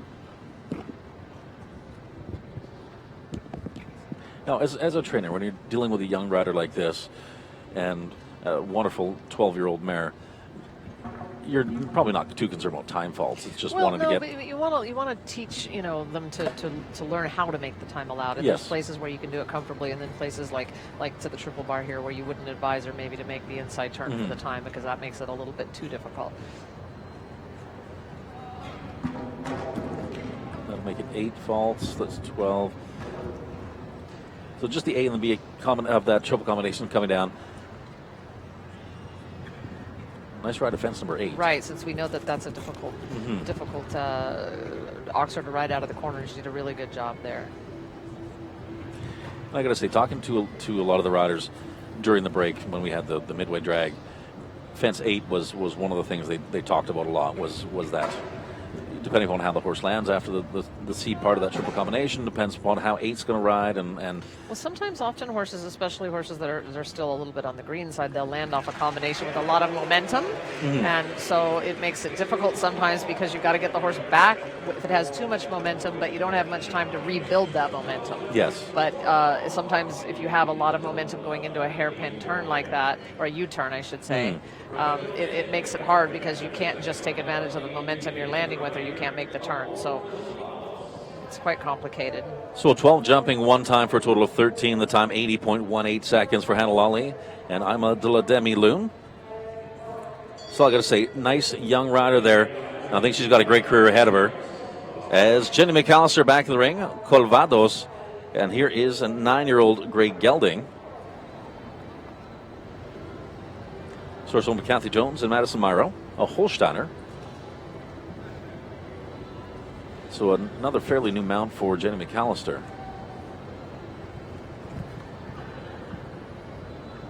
And she makes that turn the fence in number 1. Still the 3 clears. Yeah, I'm not familiar with this horse. I haven't watched it go much, and I don't think she's had it for very long.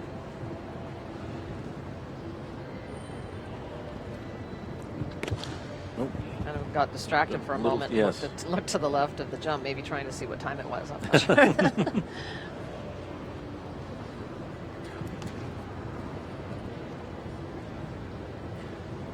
Well, I have to say, doing most of the Grand Prix on the West Coast, this is a new mount. I have not seen this horse go so far for Jenna Mcallister. Well, it's a very scopy horse. I mean, it looks like she's really jumping well. Maybe jumped in a little bit far, but very careful. Oh. That's too bad. That was a really nice ride in. And at 9 years old, it can't possibly be all that experienced.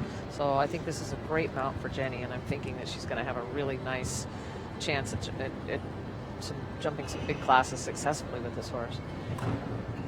Well, and fence number 10 coming down. Of course, I don't think the horse has got its eye on that quite well enough. Unfortunately, I think time's going to be a factor as well. But such a nice stride down that long 5. Oh, she's doing the quiet 8. Yeah, I feel like with a big step like that, leaving that out and doing the 7 would be a better choice. Well, 87.66 seconds. That's the time. 2 time faults. And a 12 jumping for a total of 14 faults. And that's going to put them into a 26 spot. Right now, not going to break into our top 12 ribbon placings. 12th position, and that is Richard Spooner with the 4 faults on, and the time 78.52 seconds. And here's Jenny just coming into that triple combination. Yeah, I mean, she jumped A and B quite well. But then I think maybe Jenny actually thought she needed to push across for the back rail like everyone's had to do, and she just accidentally sort of pushed through the front rail in the process. So sometimes that does happen. Sometimes you want to ride them across the oxer, but you put your leg on a little bit too much, and they jump at that front rail. Right. It's a really delicate balance. So Kevin Babington rides for Ireland. Aboard Mark Q, a 16-year-old gelding, an Irish sport horse. So experienced horse here. Kevin has quite a lot of experience as well, so I haven't seen him here on the West Coast since for a while, actually. So again, some of these riders come from the East Coast to try to gain some good World Cup points.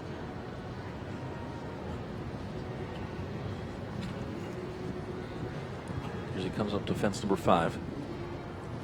They've got a little bit of a drift there. Widest fence on course, 1.90 meters. Definitely not a problem there. We come down to this triple combination. So 7A, B, C, and 8 really have parked it there. have seemed to be they've asked the most questions tonight. Yeah. Nice ride there. No problem. Very nice. As you mentioned, you have to come through that corner. Yeah, I mean, he was really, he and Richard as well, like really went up into that corner to give themselves as much time as possible. That was a little bit on the cheap side, I would say. I would agree with you on that. It wasn't really rider error. It was just kind of a cheap rail. Maybe he was a little bit deep there. Just jumped off the right a little bit there. Which makes the 7 a little awkward, but he pulled it off. Very nicely done. Oh, we're going to have one time fault as well, 80.26 seconds. 8 jumping one time for a total of 9 faults. And that's going to put them in the 20th. That's the Irish rider, Kevin Babington and Mark Q. That wonderful 16-year-old gelding. And so there's fence number 9, and here is that fence. From our vantage point up here, we could not even hear the touch. Yeah, it was very light. Oh, just... And it kind of had a delay, didn't it? It kind of rolled a little bit before it fell to the ground. So we had fence number 10 and fence number 11 down. Well, we go to France for our next rider, Eric Navet. And what can you say about Eric Navet, world champion, Olympic medalist, European champion aboard Catipso. Catipso owned by Signy Ostaby of Redwood City. And Zanover, an 11-year-old gelding, started by Katoki.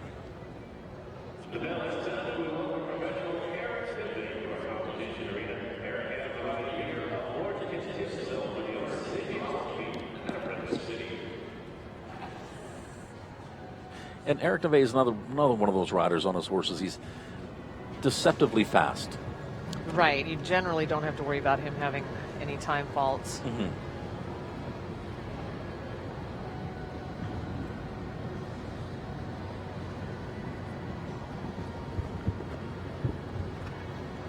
It's one of those things when I watch Eric ride it, I have a hard time not just watching his hands.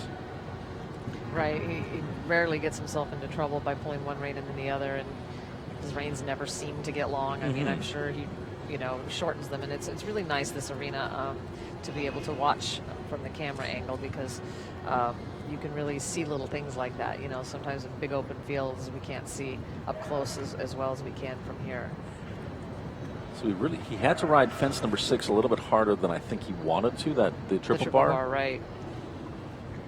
But Beautiful. Nicely done.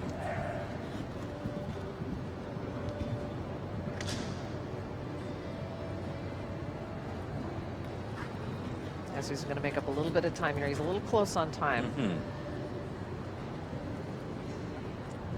He's very close. I don't think he's going to make the time allowed, Davin.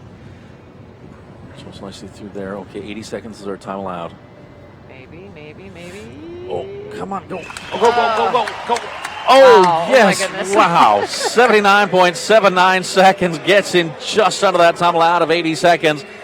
Catipso and Eric Navet, we have 4 for the jump off. 3 nations represented: Brazil, the United States, and now France in the jump off. That was absolutely beautiful. That was an amazing ride. Okay, so he comes down that 5 stride, 12A. Great positioning. 12B. You can see he's looking in the air to the last jump.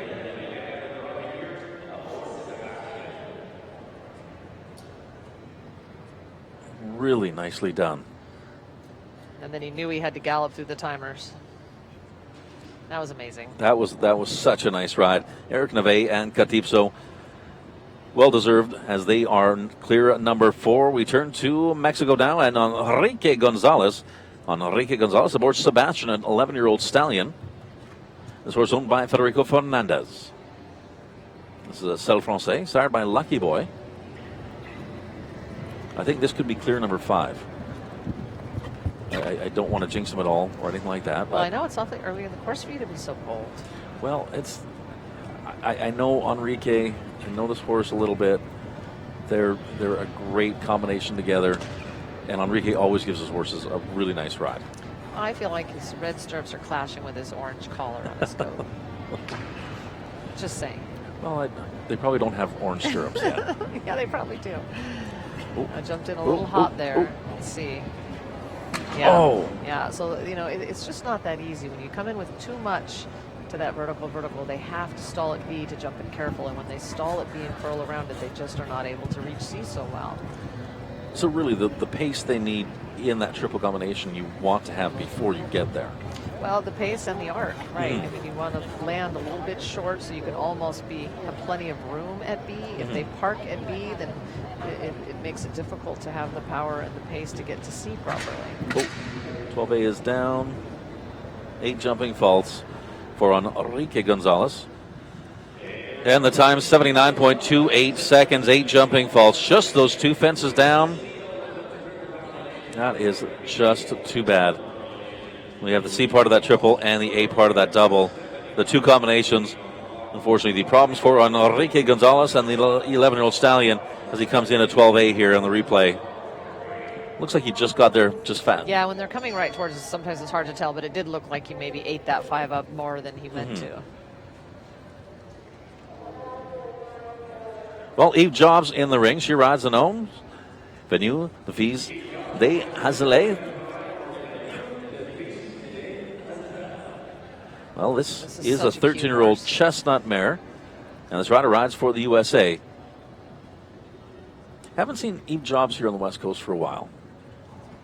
Right, I know they've got a nice farm up in the Northern California area, but I think she's been spending more of her time on the East Coast.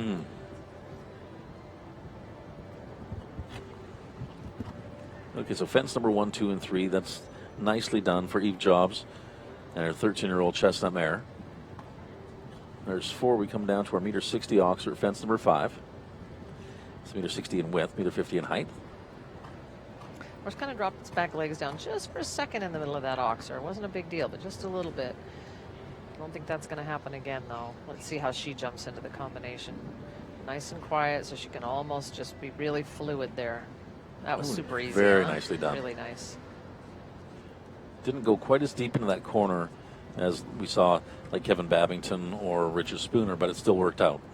This is a really nice horse. It's a nice type. It's not terribly large. Suits her well. Oh.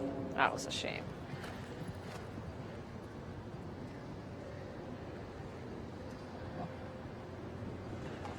So 4 faults. There was, yeah, you saw that twist. 12A, 12B, jump from left to right a little bit. Mick's going to make 13 coming up quick. Really good, though. Well, 4 faults. We're going to add on 1 time fault. The time 80.98 seconds. And the total is 5 faults. That's going to put them into 18th position. Yeah, and I don't think that's going to be a problem for her for Saturday night. So here we come up to the rail for Eve Jobs at fence number 10. Just didn't look like she got deep or anything like that from our vantage point on the camera. Just wasn't quite quick enough off the ground with his front end. And she makes that left-hand turn. Well, at Eric Navet from France, on Enrique Gonzalez from Mexico, Eve Jobs USA. Let's go to Canada now for John Pierce and Firestone S.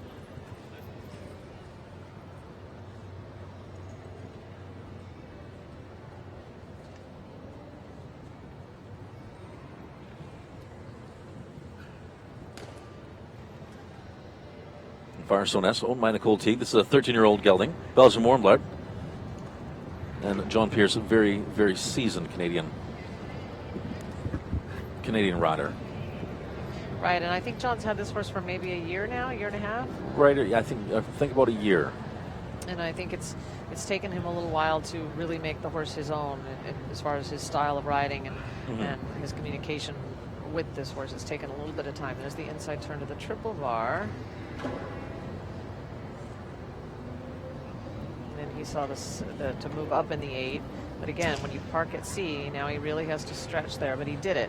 Okay, so that inside turn to the triple bar,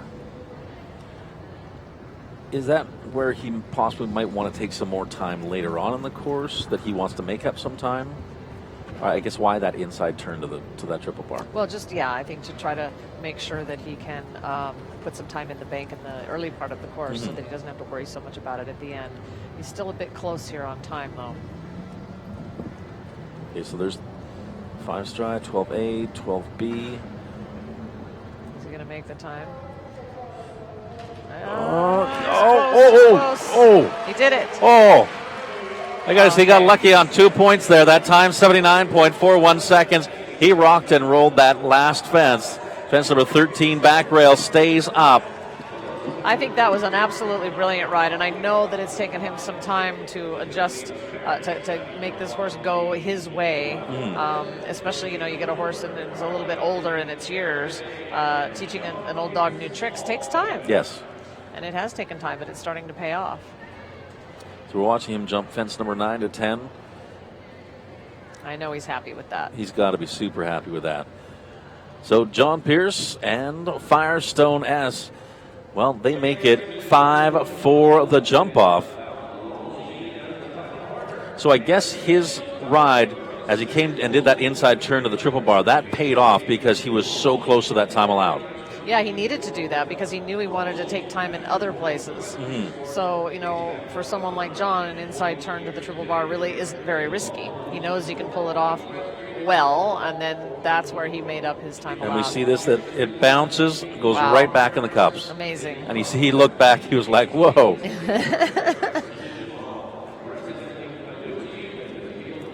Well, and to me, that's a really smart ride on John Pierce's part. To know, okay, I'm going to bank some time here, do that. My horse has the scope to do that meter 90 with. That's not that big a deal. And then somewhere else I can maybe just relax a little bit. And I agree. And I think, if not saying that everybody should do that inside turn depending upon your horse, but sometimes from 7C to 8, as we were talking, that's a tougher turn. And sometimes some of these riders almost look like they're rushing themselves through that a little bit too much. Well, it's you just have to know your horse and make a plan and stick to it. Well, and as mentioned, from 7C, it's pretty much only 3 strides to get into that corner. Right. A couple strides before you have to take that turn again for another 3 strides to get out of that corner to fence number 8. So there's not a whole bunch of time. No, there isn't. And I mean that sounds like a lot of strides, but really you're having to turn, you're having to regroup, you have to do. But it is an absolute U-turn. And a sharp one. Well, Monaco is our next horse, a 10-year-old gelding. Jennifer Gates, the rider.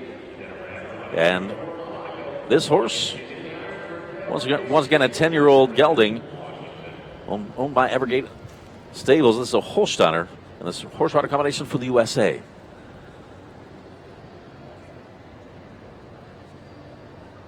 This horse sired by Cassini, too. Nice and forward to the first jump, so she's definitely on a pace to make the time allowed. Well, and this is the second ride for Jennifer Gates as well. There's fence number 3. And I got to say, this horse can jump. This horse has a lot of jump in it. Yeah, this is a nice horse for her, too. I mean, her horses have similar types, which is nice.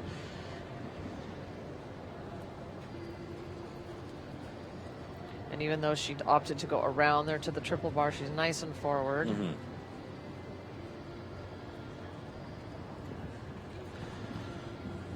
Jumps that like it's just a gymnastic. That was lovely. That was a great combination.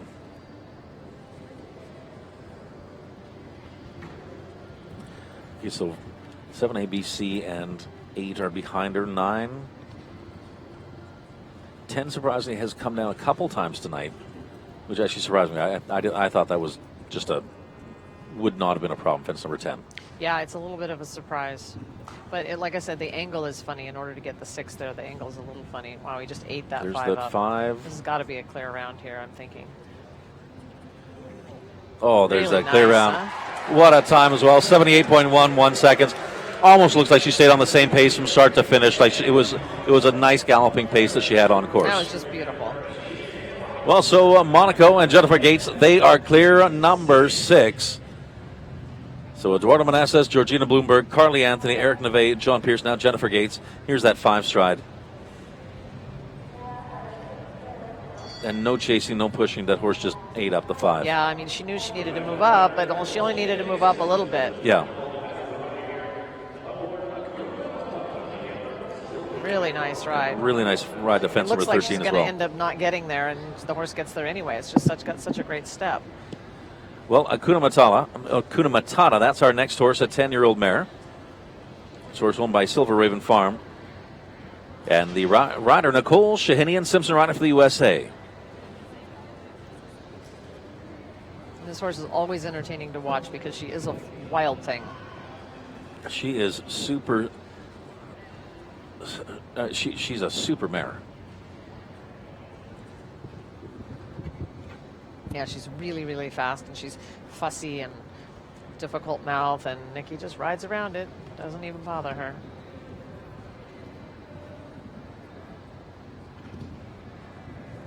She's so high behind there. and this mare she's fast across the ground too. Right. I mean, I think, sometimes if she has a jump down, I think Nikki will maybe. Oh man, she fought her a little bit there. So here she's really taking her time, even though she's looking over her shoulder to see where the jump is. Wow. Ooh, touched the fence number 8, stayed up. And she added an extra one there. It was interesting after the C element of that triple combination, Nikki was looking for fence number 8, but she had the horse's head turned to the outside. Right. I mean, it's just a difficult horse. I think Nikki manages it really well. She's a really good horse, but she's not easy. Oh. Okay, so here she's we are. on time. Okay, excellent. Really nice ride. 78.88 seconds. Nicole Shahinian-Simpson and Akuna Matata. That's a workout. That is definitely a workout. And their time 78.88 seconds. And that's going to put her in the 16th spot.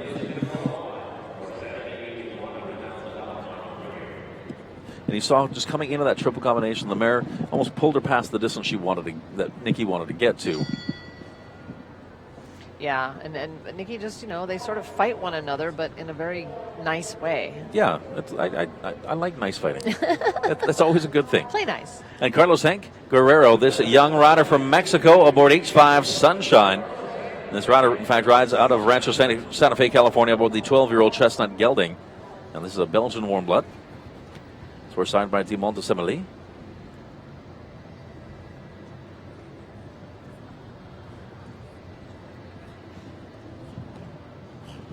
Yeah, this is such a nice horse for him. It really, they suit each other nicely. And the one thing that I have noticed that is totally off topic, if you look and he makes that left-hand turn, his horse show number, you can put either way. Oh, right. Because he's 6'89". Be upside down and be just fine, right? He's totally fine on that. But this is a great young rider for Mexico. Very, very tall as well, as we mentioned up in Sacramento. Okay, so he ended up doing 9 there. Yeah. Oh. Yeah, I don't think I don't think that was his plan. I think he accidentally added one step too many, and then it just interrupted his fluid. Now, is that? I mean, that's fairly easy sometimes to do. It can with a high number, but I mean, sometimes he may have felt that the horse needed just a little bit more balance there. Yeah. But it ended up just kind of backfiring. Especially because he had the A and the B down. Oh, rub on that, stayed up.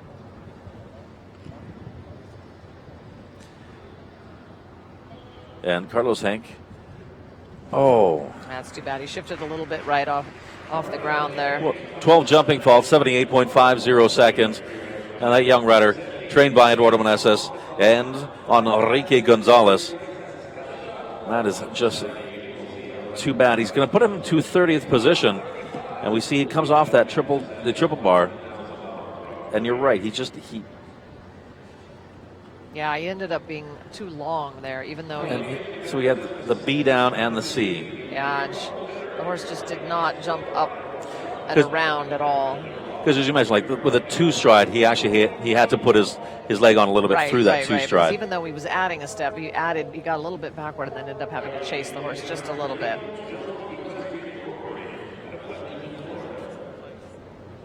Well, Carly Anthony and Cornetiro, this is a 12-year-old bay gelding. She rides for the USA. Carly Anthony with 1 in the jump-off already. This horse, a Westphalian side by Cornet Obolensky.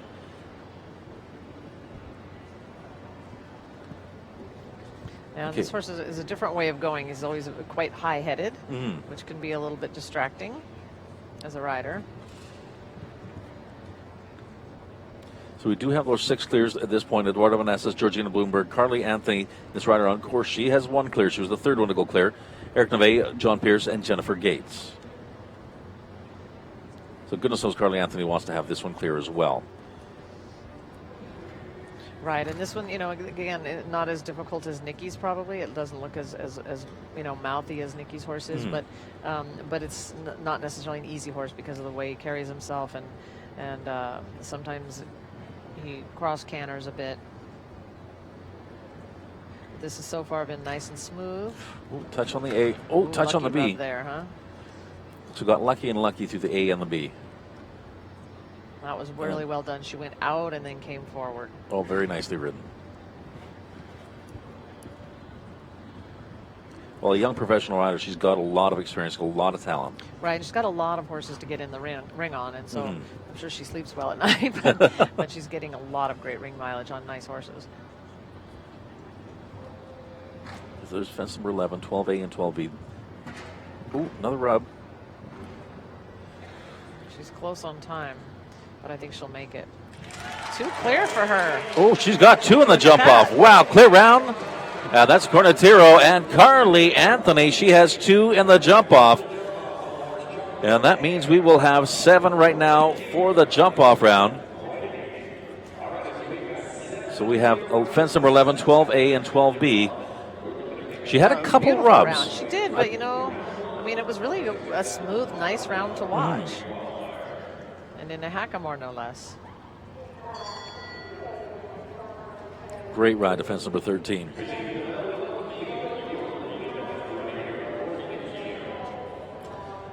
Yeah, she's got to be thrilled with that. I think she's going to be super happy with that. And Viggo Björklund and Vincero, 13-year-old gelding, rides for Sweden. Oh, And this is a Swedish warm blend. Unfortunately, fence number 1 comes down. First time for fence number 1, I do believe. Yeah, I don't think anyone else has had that down. Not that you want to be the first, but yes, no, exactly. I mean, first person on the moon, that's a good thing. Right. Unfortunately, in this, fence number 1, that's a tough way to start. So we're sitting at 8 faults at this particular juncture. The horse didn't really get his eye on that purple oxer quite early enough. And this will be the first of 2 rides for Viggo from Sweden. So 8 faults as he comes into this triple combination. Nicely over A. Oh. Yeah, I was just going to say, I don't think that this horse is jumping in its top form tonight. Oh. Well, that was a commitment at least. And I'm worried right now with 16 faults, he may not be in the top 35. He does have another chance, however. We're going to be tacking that up to 20. Yeah, I'm not very familiar with him. I don't know where he's been spending much of his time.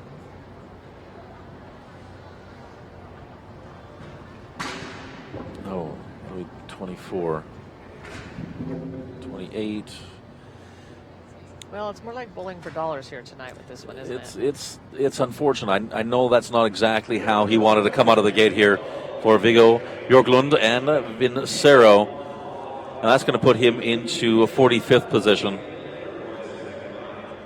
I know in our top 35 right now we do have some double rides, so some people with 2 horses in there. So that may help his chances. Also having a second ride may help his chances as well. Right. I mean, now he's kind of gotten it out of his system, hopefully, and can come back on his second horse better. And it is one of those things. And we are inside. I know we have open ends on this indoor arena, but everything is under the lights. It is dark outside. So this is definitely like an indoor facility. And so these riders, they're rolling up outside under the lights. They have to take, it's just a short little walk from outside, from where the lights are from the warm-up ring to the indoor. Does that affect the horse's eyesight at all? I don't think it should. I mean, it's well lit in here. Yeah. And the atmosphere is a bit quiet tonight, so Saturday night there'll be the stands will be filled and it'll be packed. And I think that actually helps some horses. They prefer to have, that kind of energy in the crowd, and they don't have that tonight. They're lacking that little extra bit of motivation from a noisy crowd. Well, unfortunately, fence number 3 coming down for Patricio Pascal. His second ride, Don Aurelio, a 9-year-old gray gelding. And this horse is a Westphalian. A horse owned by Daddy Cool 22. And this rider rides for Mexico. I'm going to have to count how many gray horses are in this class. It's amazing.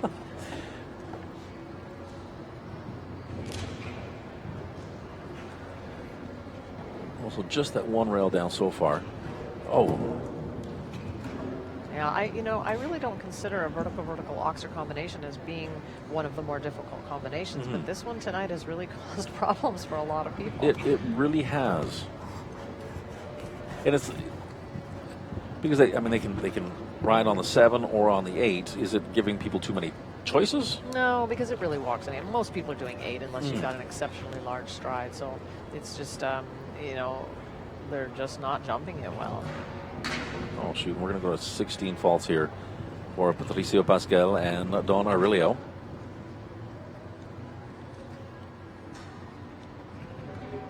Touch at the final fence. It stays up. Well, we tack on one time fault. The time 83.91 seconds. So unfortunately, time a factor as well for the Mexican rider Patricio Pascal and Don Aurelio. Total of 17 faults.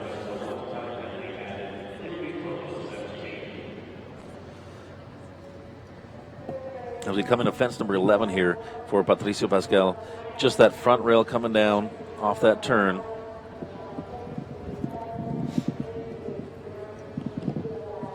A 12A and 12B there. Nicely through that combination. But unfortunately, just enough faults right now, 17. It's going to put him in the 41st position. It looks like his horse had a little bit of a boot issue also. You can see that flapping around on the right front. The bell boot was maybe coming off. Well, Sean Cassidy, young professional rider, rides for HKC Collection of Lake Worth, Florida. And this is Dakar VDL, a 10-year-old bay gelding, Royal Dutch Warmblood. Sean Cassidy rides for the USA. Touch at fence number 1. Yeah, on the back rail, and kind of a hard one. So sometimes, if that happens and the horse doesn't knock it down, and you consider yourself lucky and maybe gave himself a little bit of a tune for the next few jumps. Now, a lot of horses, you look at their front boots, and they'll have open front boots and whatever. Dakar VDL has wraps on. Right, it's just kind of a personal preference. Some horses seem to go better with a little bit more thorough leg protection, and some, you would like to have the open fronts, but they make these wraps they're so thin now that really low profile. Oh.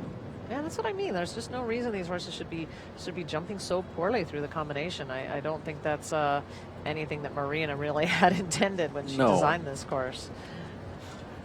Because as I mentioned earlier in the broadcast here, when I talked to her, she was thinking more of the C element because it was taller, and then the C. But the verticals have been the verticals have been problems. Yeah, it's surprising. They're just not really giving them. Maybe it looks too easy, and they're just not really carrying so much. I'm not sure. Okay, so 8 jumping faults. There's that last fence. Time 79.89 seconds. 8 jumping faults, and that is Sean Cassidy moving into 27th spot. Well, I think he still has a chance at getting our top 35 for Saturday. So 79.89 seconds. We're going to see him walk into this, or just canter into this triple combination, A, B, and C. And he has the A and the B down. Really just did not back up and jump A or B very well at all.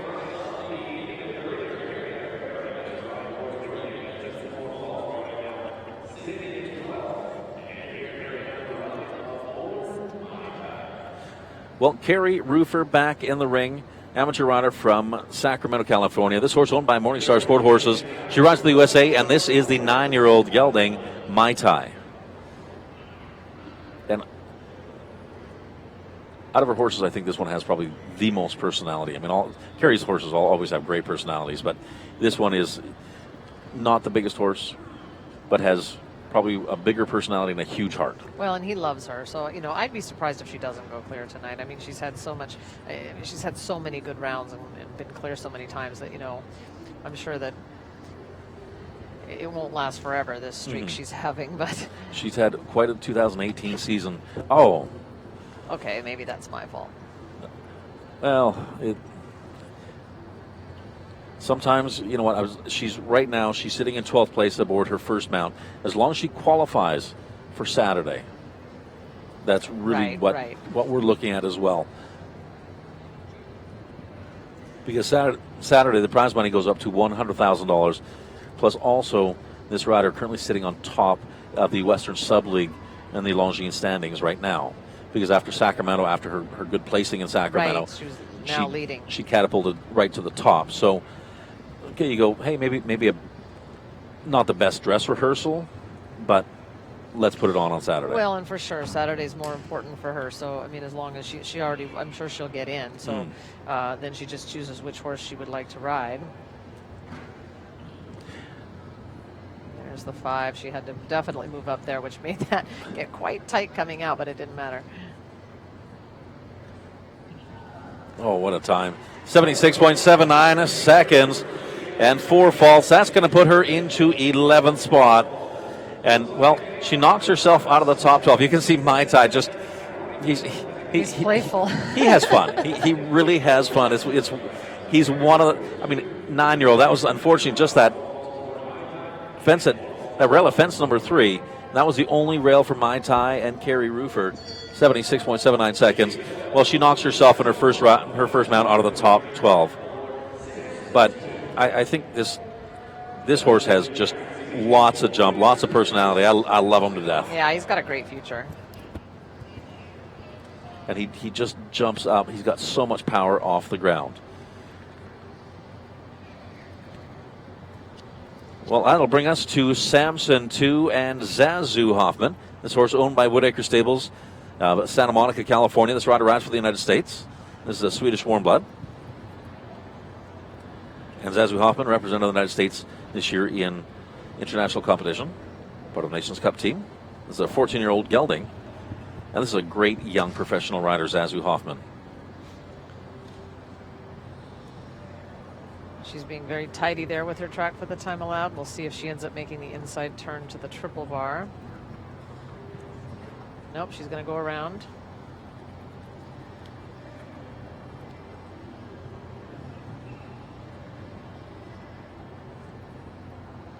Nice 8. No reason why the horse shouldn't jump this well. Oh, what a nice ride.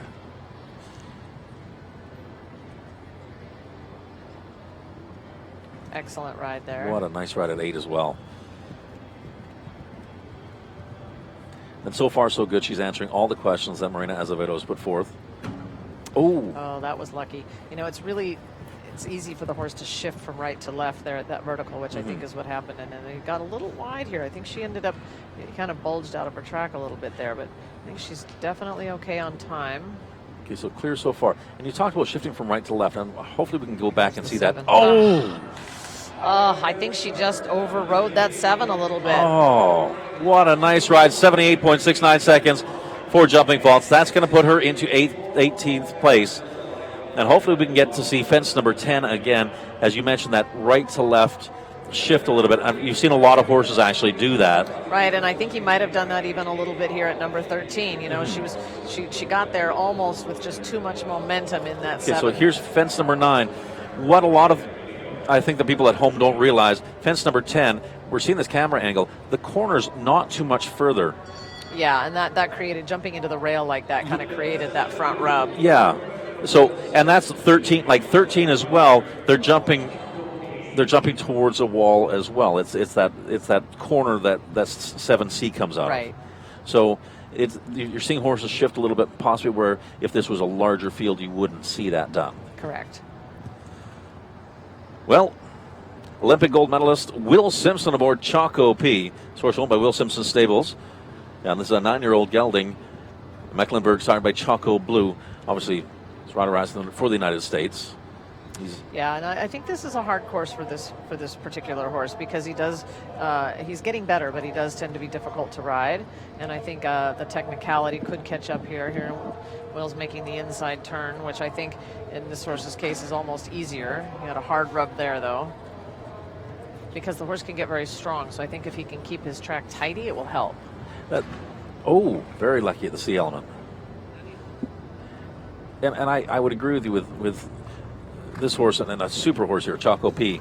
But it seems like if he gets a little bit too much time to focus on a particular fence. Right, then he gets really strong, aggressive. So far, so good.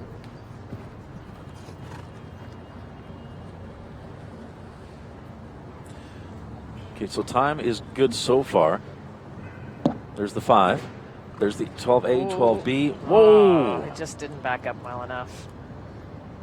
Too bad. Oh, that is too bad. What a great time. And you can see how quickly that corner comes up after fence number 13. 75.40 seconds. I think Will's still got to be happy with that. And that was Choco B.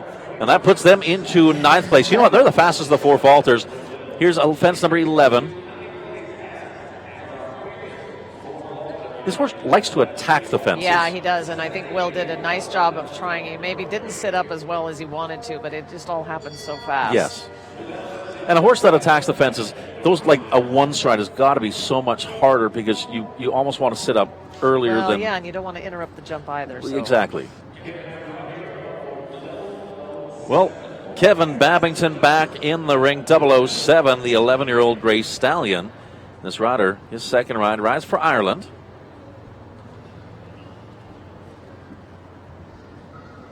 Another gray horse. Another gray horse. Gotta love the grays. Actually, I do love gray horses. Oh. Not anymore. And 007, Kevin Babington, they've had a long career together. They've been great partners. Sometimes that can be just fence number 1. One of the things, especially from the camera angle, that unfortunately on YouTube, FEI YouTube, we're not seeing. Fence number 1, they're jumping straight into the Jumbotron. Yeah, but I don't even think that. I mean, it's just a rampy oxer, and I think sometimes it's just not enough of an effort, and horses take it for granted because it's the easiest jump on the course. Now, having an oxer as your first fence, does that change your warm-up? Does that? I know most people end on a vertical. Would you be better off ending on an oxer? I think it really depends on your horse. You have to know how your horse is in the ring. Mm-hmm. So not his best day here. I think he does a little nice simple change there. Whoa. So he's going to regroup. He's got 12 faults at this point in time. He knows he's not in the money, but if he can end with 12 faults, he might get a chance at the top 35. And this horse, it is a little bit of a heavier type horse, not as modern as what we see these days.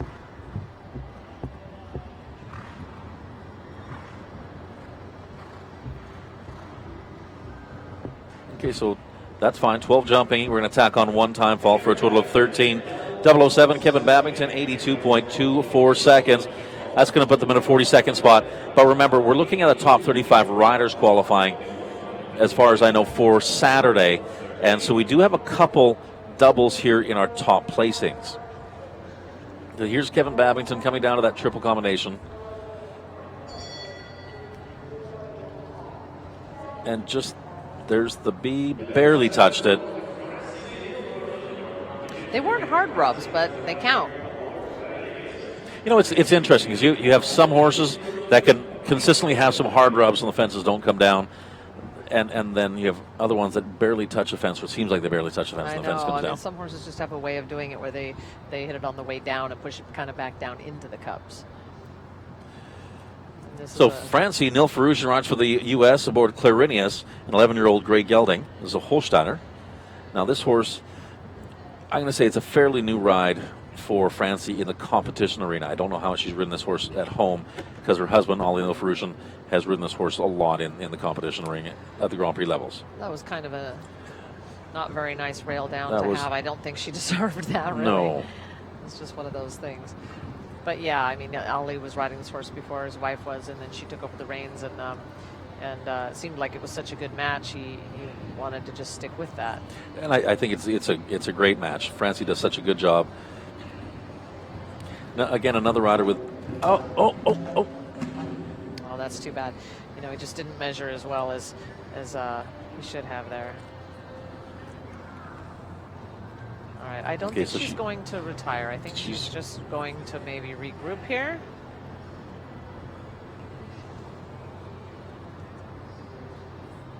And yes, that's exactly what it looks like she's going to do. She's regrouping, coming at fence number 8. So scopy.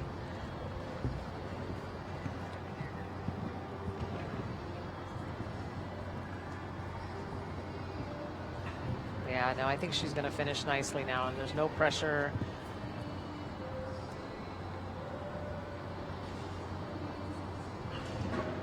Should get down the 5 without any problem because he's got such a huge step. Well, that's unfortunate. She's a great rider. It's a super horse. You know what? I actually think those mistakes are going to pay off. Yeah. I think, she may not get in Saturday night. She may go tomorrow night. But I think the mistakes that happened there actually made him better in the next double. So I feel like that really was a mishap, but I think it'll pay off into turning into something good. Yeah. The next, maybe not even this week, but the next show, the next class. It really jumped the last part of the class beautifully. And it's interesting you say that because you know what shows. And that was great for this horse to get out of that, even with having the C element down. But a lot of riders, it shows, especially the younger riders, they get down on themselves and they're so mad they made mistakes and this and that. The other thing, the only way you learn is by making mistakes. Right, you've got to allow yourself to, forgive yourself for mistakes and learn from them. And if you don't make mistakes, what do you go back home and put on the drawing board in order to make better? You have something to practice. You have to have something to practice. So it's those mistakes. And you regroup and you come back from that. What Francie did, which was a very professional move to do, that was an awesome job. I thought what she did was very, very amazing. An amateur rider here, Laura Height, and this rider from Trabuco Canyon, California, rides for the USA, Calypso Vanda Zutova. And this is a 10-year-old gelding. And Laura had a really successful European tour. I believe she won a good Grand Prix over there, actually, which is very exciting. And this is when you say an amateur rider, this is truly an amateur rider. She has a real job. Well, she has a real job, and she's raised 3 children, so she's been riding her whole life, but she really only recently moved up to this level, and I have a lot of respect for that. It's really amazing what she's been able to do. Oh, nicely through that triple combination. And those are those things where, you saw Chandler Meadows earlier on, and now Laura Height, both of those went on their European tours, and they're just watching them having transformed their confidence and their skills. True, because she doesn't look like she's second-guessing herself at all. She looks like she feels very confident and positive in her own abilities. It's great to trust your horse, but it's even better to trust yourself. Yes. Ooh, nicely. And she is clear to this point in time. Come on, Laura. Come on. Really? Oh, yes. Really what a great. ride. 79.17 seconds. Clear round for Laura Height, Calypso Vanda Zutova. That smile says it all. Smile. It's beautiful. I can't believe that Real Job has 3 kids that she's raised as well and just went clear tonight in the $36,500 Grand Prix qualifier. She's qualified for Saturday guaranteed. I'm going to throw that guarantee. I'm not going to actually back it up, but I will throw that guarantee out there because we have 8 clears, and I think with the number remaining, she is almost guaranteed to be in Saturday. She should go Saturday. She's riding so well. She's got to take advantage of this moment, and this has been such a great horse for her. It's really exciting to see. And it's amazing now watching her ride. She is so solid. Yep. That is absolutely amazing. Great job, Laura Height, Calypso Vanda Zutova. They are clear on number 8, and that will bring us to Darius de la Ferme Rose. This rider now rides internationally for Mexico, and Michelle Rodel. This horse owned by Morgan Hill Partners of Del Mar, California, right here in Del Mar. And this is a 15-year-old stallion, Belgian warm blood, started by Thunder Vanda Zutova. So one of the little bit older horses in the class. 15 is still not old, but it's getting toward the latter part of its career. Well, so far we do have the 8 clears. Michelle Rodel, she's a great rider as well in her own right.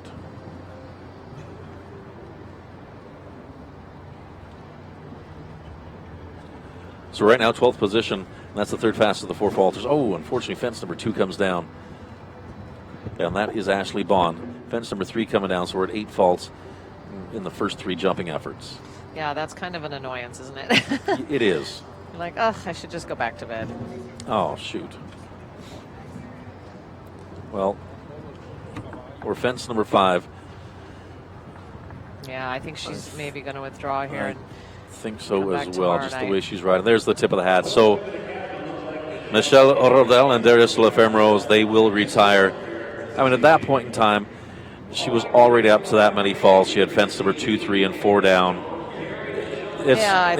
Something's not right, or she needs to go back to the drawing board, or maybe the horse woke up with a headache or something. Yeah. You really never know. But I think at this point it makes sense to do what she did.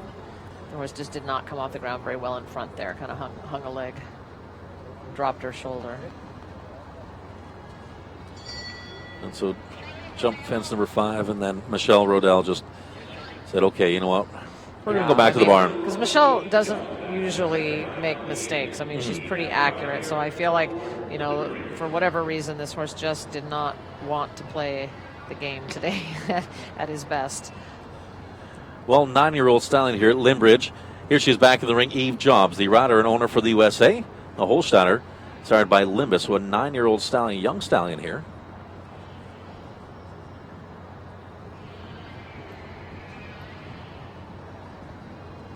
And the second ride for Eve Jobs.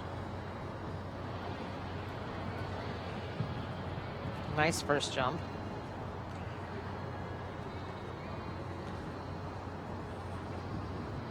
This horse looks very, very springy. Yeah, her horses are similar. They're very super light types, really kind of a bouncy step, which is great to go fast on. Nice to be able to see a distance on. That was a good save. Kind of spooked save. a little bit. But she was right there with her leg to offer encouragement.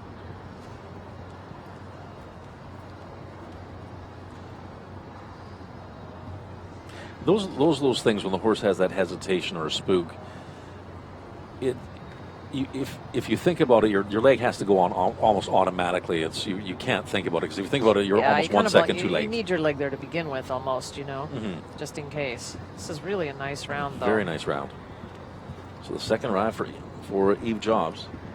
This is Limbridge coming on to fence number 10. And so far, 8 clears.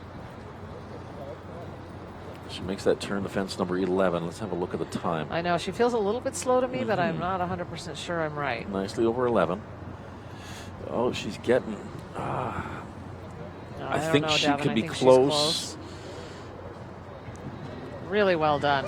And 79.82 really seconds. Clear round. We have 9 for the jump off. Eve Jobs and Limbridge, USA, and they're going to be back for that jump off round. Super. She's got a game face. She doesn't show much emotion. No, she does not at all. There's that turn to fence number 4, and there was that spook right there. Almost looked like he was going, just a stutter step. Yeah, I mean, it's lucky it was a vertical and not an oxer where he did that. Here she exposed her fence number 5. But stallions can do that sometimes. They might make a little bit of they might get distracted, but then they've got that fight in them that makes them be able to overcome that. Well, Clint Eastwood is the 10-year-old gelding up next, the Holsteiner. Oh, gee. And the rider rides for Japan, Anna Ishiyama. Well, that's not the way you want to start at the first low jump on course, getting that careful. So.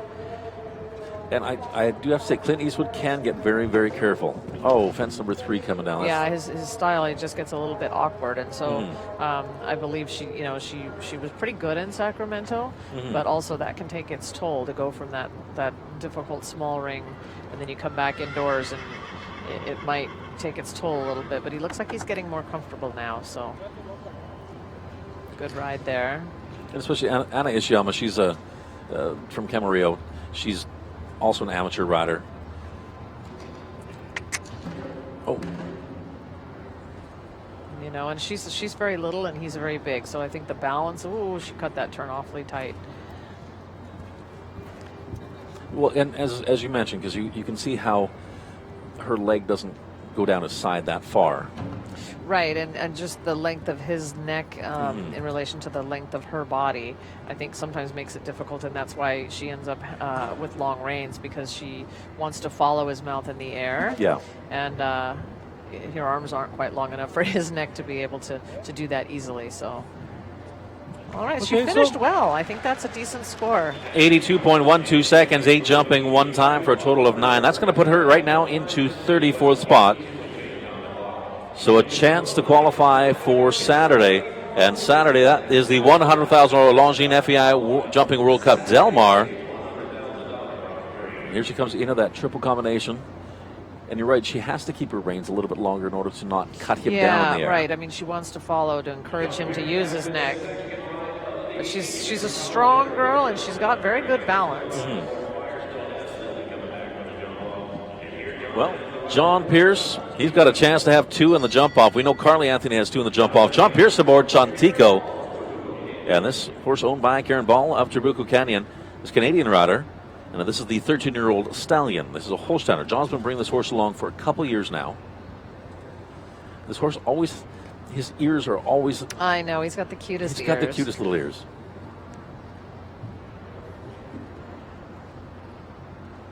Yeah, he's brought this horse along since it was a young horse, and it has a little bit of a different style. He kind of jumps past his arc a little bit. Oh. No, that's too bad. He got a little aggressive off the ground there. Well, so John Pierce right now, he's going to have 1 in the jump off and guaranteed with the 1. But now with the 4 faults with a Chantico. Ooh, that was not the prettiest.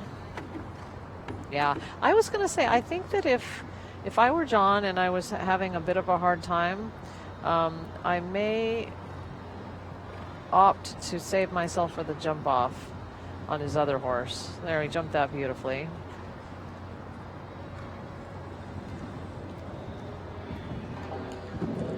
Okay, so he's...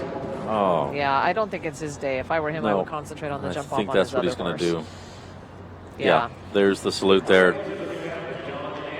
You know, and those things, when it doesn't go quite as planned, sometimes it's better to hold the...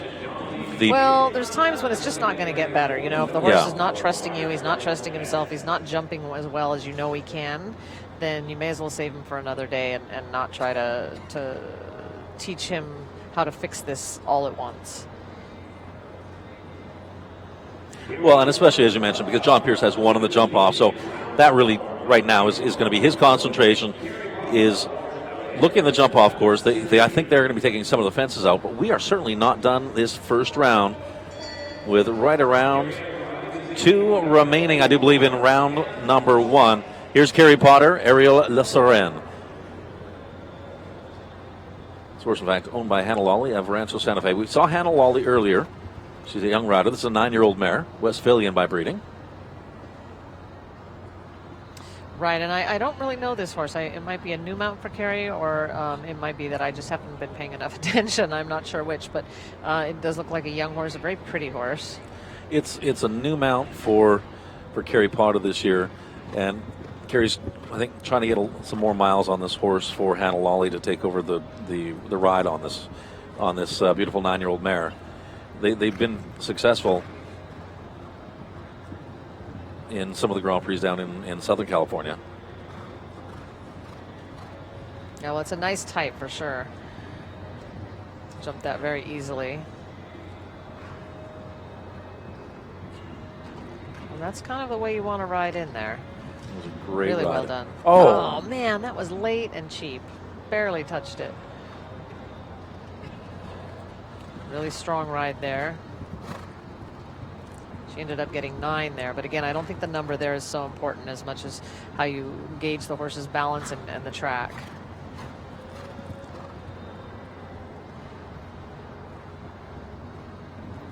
So 4 faults at this point in time. Here's the 5 stride. It's a really nice horse, though. It's really nice a super horse.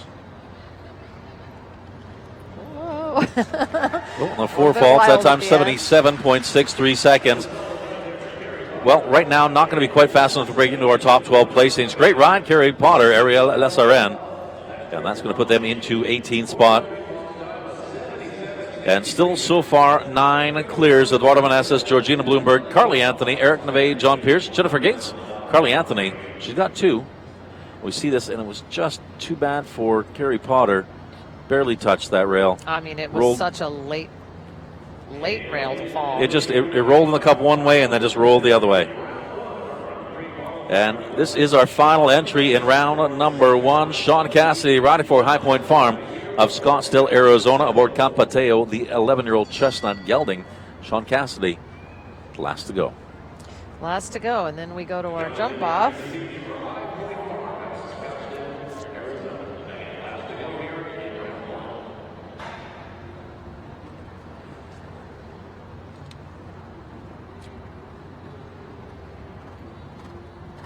I'm sure he's hoping that he'll have a better round on this horse than he did on the other. And this is Sean's second ride.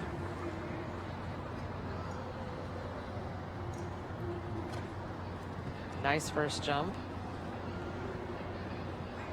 Now, Campateo is an 11-year-old chestnut gelding once again. Hanoverian, started by Katoki. I don't know what that means, but it reminds me of some sort of hot sauce. Now, this horse has a unique drop noseband on. That's a shame. That was kind of a lot of verticals down tonight, I feel like, that didn't need to come down. Mm-hmm. Yeah, this is I think a kind of a newer type of bridle that that some people feel is more comfortable for the horse. Mm-hmm. It's an alternative to a flash. Which I can see why people would think it'd be more comfortable for the horse. Well, that is too bad. Fence number 4 coming down. And as you said, like a lot of verticals have come down, and not necessarily that they should have, and light touches. Just Marina's such a great course designer, but I would not say that, other than the combination coming down as much as it has, I wouldn't say there's any one particular area that has caused more problems other than the combination, and I just don't feel like it should have. Oh, fence number 11 down as well. Oh. Drive by. It looked like he had to put on his leg on a little bit from 11 to 12A. Could that have been just him feeling the horse tense up a little bit? Yeah, I'm not sure. I mean, it sort of looked for a way out there. He's giving it a nice strong ride here.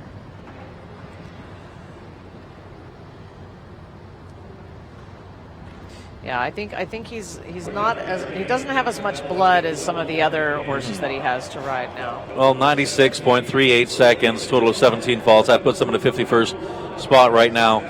Well, we know 9 to come back for the jump off.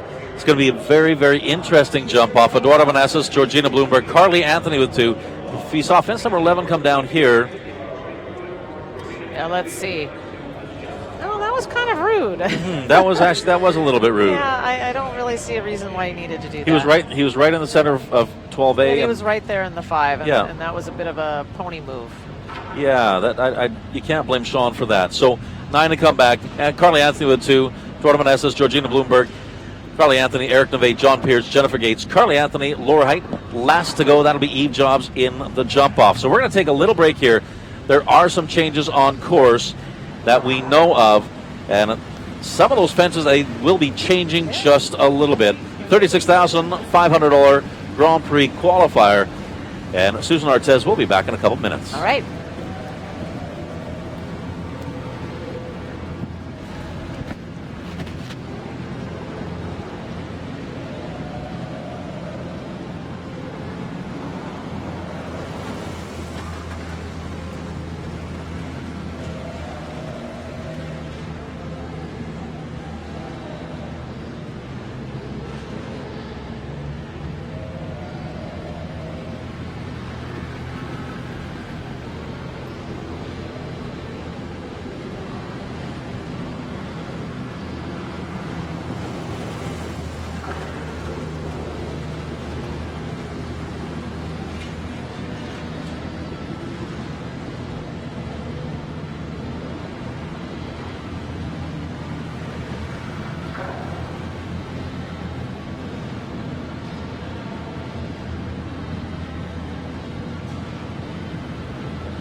Well, Susan Artez, we are back for the jump off. 9, in fact, coming back for the jump off.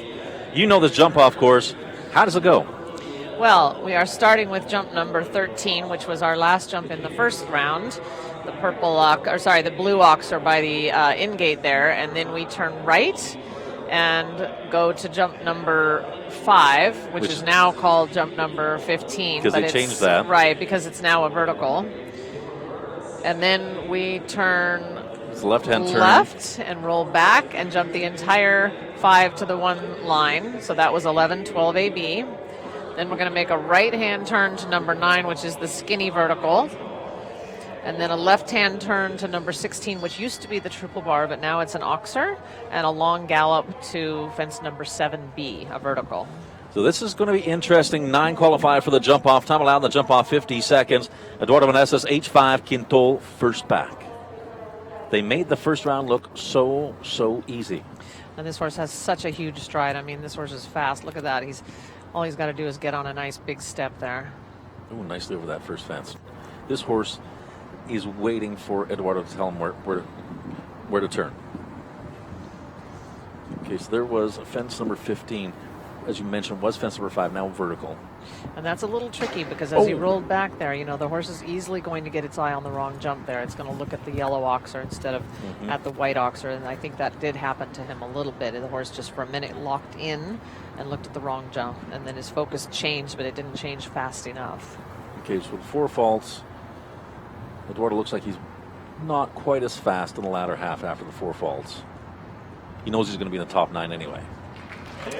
Well, that's true. And again, he's more concerned with Saturday night, but I also think he certainly started out, with a good enough pace that he wanted to win this class. So, but I think he's not the only one whose horse is going to get its eye on the wrong jump. Yeah.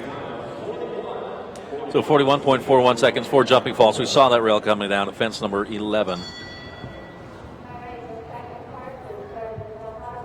Wanted to shift a little right there. He had to tuck his leg in. Well, second in the jump off is Cessna and Georgina Bloomberg. For the USA, Eduardo Meneses, H5 Quintol. They left the door open just a little bit with the 4 faults. And Georgina Bloomberg for the USA. As I mentioned earlier, she is such a beautiful rider to watch. That she is, and she'll be quick. There's no doubt about that. Really nice there, and the footing holds up so nicely when you land and turn. It's such a nice feeling. Beautifully done there. Okay, there's the vertical. And I think you've got to be a little bit wider here than you normally would, which is what she made sure her horse didn't get its eye on the yellow oxer instead. There's the 1 stride. It's a fast horse. Super fast. Okay, here she comes to the skinny. That was a good ride there. She made sure her horse actually got into the middle and had his eye. Look at that. Whoa. There's the oxer and just 1 fence remaining. Okay, and she was just a little cautious there. I think that was a great ride. Okay, clear round. She's going to move into first place. Georgina Bloomberg and Cessna, 43.50 seconds. Not as fast as Eduardo, but fault-free. The fault-free, I can't even say that. With no jumping faults, that's going to put her in the first place. I think someone could be faster, but that was very efficient. So that fault-free performance, Georgina Bloomberg moves into first place aboard Cessna.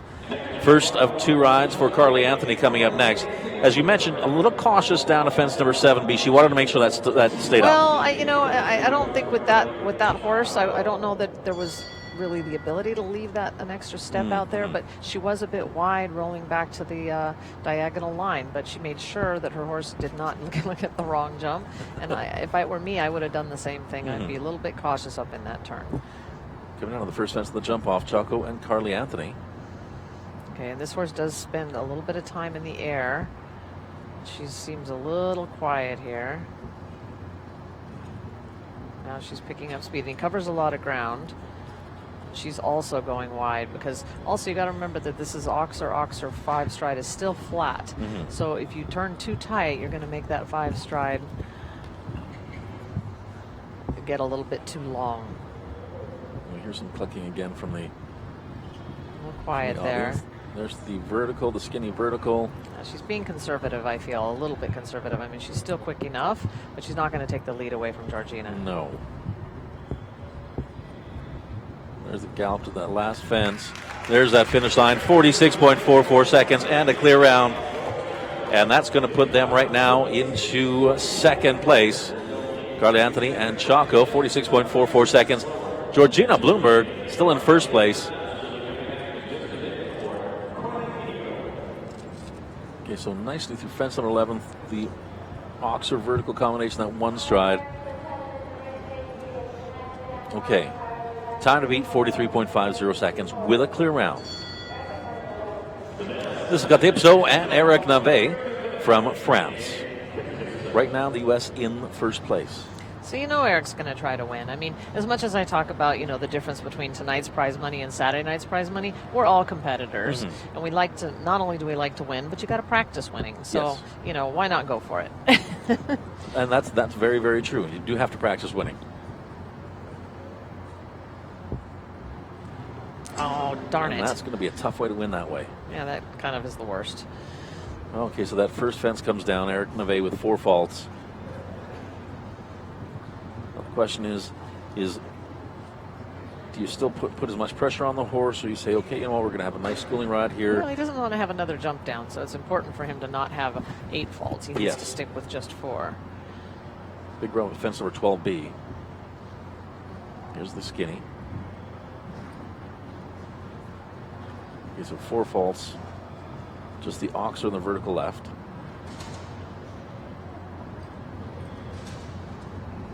Okay, so there's 9 strides there.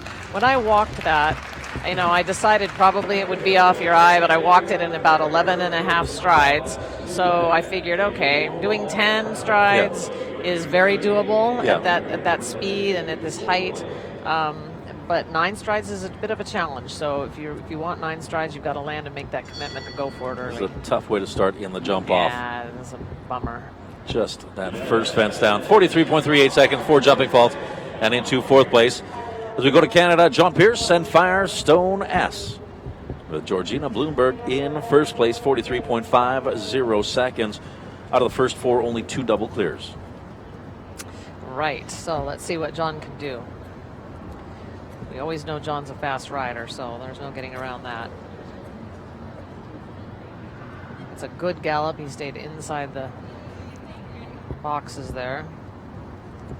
Okay, so yeah, I think everyone's doing the same thing there. That nobody wants their horse to look at the wrong jump, and they don't want this 5 to get too flat.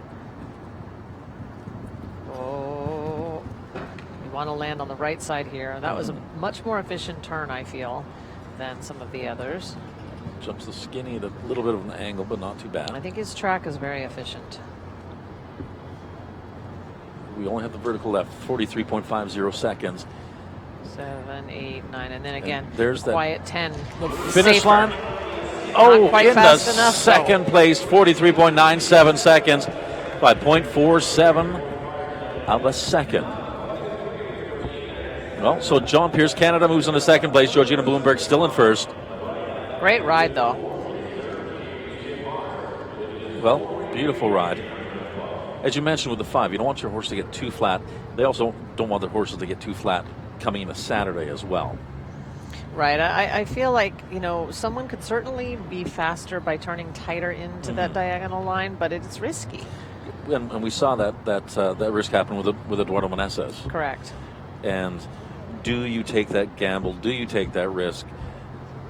I mean, it's really hard to not let your horse look at the wrong jump if you're aiming at it. Yes. Well, and you can't blame, you really can't blame the horse because they get their radar locked on whatever fence comes around. And right, which is really what you want them to do. It's just difficult sometimes when you sort of have to pretend you're aiming at the wrong one.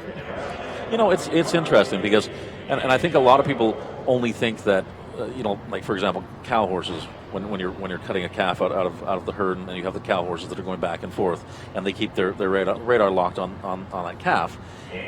Jumping horses as well, they lock on something, and that's what they're going to, and you want them to actually lock on fences, right? Because you don't want their brains to be going, I don't know.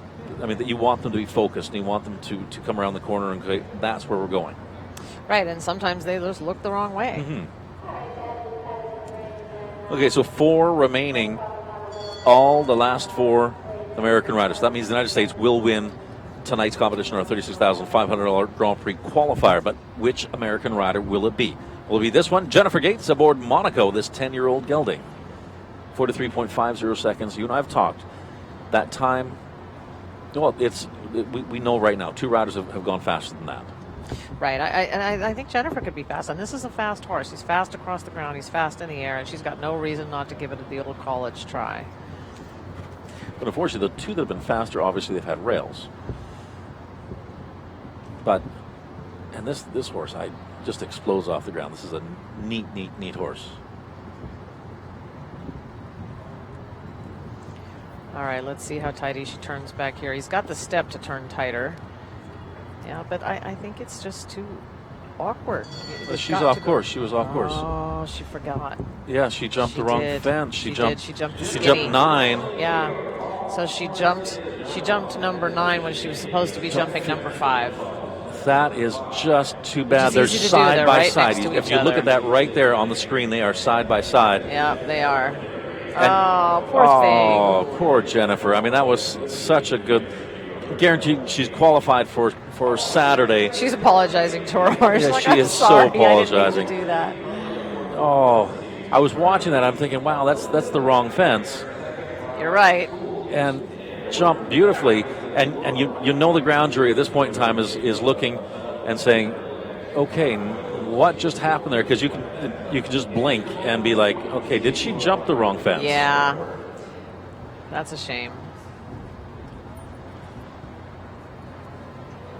Well, so that is just too bad.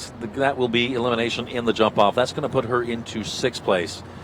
And I think that Jennifer actually could have given Georgina Bloomberg a run for the money. Yeah, it was going to be close for sure. Well, next rider to qualify, that was Carly Anthony. Looks like Laura Height moving up in the order here, just to give Carly Anthony a little bit more time. And Laura Height aboard Calypso Vanda Zutova. So she just moved up just a little bit. Yeah, it'll make things a lot easier for her if she has a little bit more time. Yes. So 43.50 seconds. That was our second rider. Still holds down first place, as this is our 7th. Okay, that's pretty quick. Good gallop. She went. Oh, that's a good track. Okay, so she did turn back a little tighter. Oh, that horse is clever. Mm-hmm. All right, now, how tight can she turn here? Now she's got to get going again. Oh. It's all right. Nicely done. Keep going, keep going, keep going. Okay, 43.50. Cool. Come on, Laura. Come on. Go. Keep going. Oh, if she keeps There's on this the pace. 9. I see it. Nope. She's got it. She has it. 41.13 seconds. In the first place, face. Laura Height. Look at that expression. Wow. And Calypso amazing. Vanda Zutova, she is over 2 seconds faster. Oh, wow. It's such a fun sport, I mean, the nice thing is she's been working with the same trainer, Joey Gatlin and Morley Abbey, for many, many years. And so she was really good at knowing the plan, trusting the plan, following the plan, which is exactly what she did. She just followed the plan they made. And this was a brilliant turn back to fence number 11. And that's where she made up the time. She was definitely at least 2 strides tighter in rolling back there. And almost 2.5 seconds faster. Actually, 2.5 seconds faster indeed. Just brilliant. That was such a good ride. The amateur rider, Laura Height, Calypso Vanda Zutova, moves into first place. And so well executed. And even though this looked like it was maybe going to go wrong a little bit, she held her body. She didn't give up. And she didn't let it rattle her. That was such a brilliant ride. Amateur rider, as you mentioned, she has a real job. It's a very high-stress job as well. And 3 children that she's raised, and now she's in first place in the $36,500 Grand Prix qualifier. You gotta love to see this. 2 remaining. Yeah, I mean, just a great ride. I'm really excited for her. And I think that the expression. I just love the look on her face, because she knew she'd followed the plan, but it worked so well she couldn't believe the time. I love that. I love that. That and is she looks pure up sport. at her trainer, Joey. That is pure sport. That is was great. amazing. She deserves that. So we do have two remaining, Carly Anthony and Cornatiro and Eve Jobs and Limbridge. But time to beat 41.13 seconds. And right now, Laura Height has the expression of the evening as she looked at the Jumbotron, saw she was in first place. Georgina Bloomberg in second, John Pearson third, Carly Anthony in fourth, Eduardo Meneses in fifth, Eric Neve in sixth, Jennifer Gates in seventh. Well, with 2 left in the jump off, we know Laura cannot be worse than third. Well, looks like Eve Jobs is also moving up in the jump off, so she will voluntarily do that. Board Limbridge, the 9-year-old stallion. So it looks like Carly Anthony just taking a little bit more time in that jump off round. And sometimes in the jump off, what you plan on being a quick warm up for the jump off can sometimes not happen that way. Well, and you can only go so fast. She doesn't have that much time in between the 2 horses, so. Yes, because she only has 3 between her 2 horses. This will give her 5 between Carly's 2 horses. But Eve Jobs, she's in the ring aboard Limbridge. All right, and we know this horse can be fast. Eve can be fast, and she's a cool cucumber. And he covers the ground really nicely there. The nice thing about Eve Jobs, she always has her game face on. Yeah, she does. Okay, so this is, I feel, it's tight. Oh, had to rush a little bit.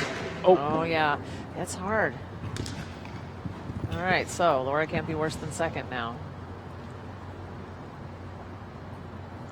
These hairpin rollback turns, they're not easy. No. None of this is easy, but there are certain things that are harder than others. Okay, so she has 4 faults right now. Eve Jobs, Limbridge. And I do think when you're riding in a Hackamore, you lose a little bit of the finesse of turning. Mm-hmm. And that was a nice way to finish. Since she had a jump down, she just wants to be positive and come back Saturday night with a positive ride. And that's a good horse person ride right there. Knowing she had to chase a little bit to fence number 11, had the 4 faults, said, okay, you know what, we're just going to relax, as you mentioned, and just we're gonna set up for Saturday very well. Right. She's such a pretty rider. 48.89 seconds, 4 jumping faults into 7th place. And Eve is such a, she is, as you mentioned, she's such a beautiful good expression, and with her body, it's just really it's a beautiful picture. So Cornatiro and Carly Anthony final in the jump off. 41.13 seconds.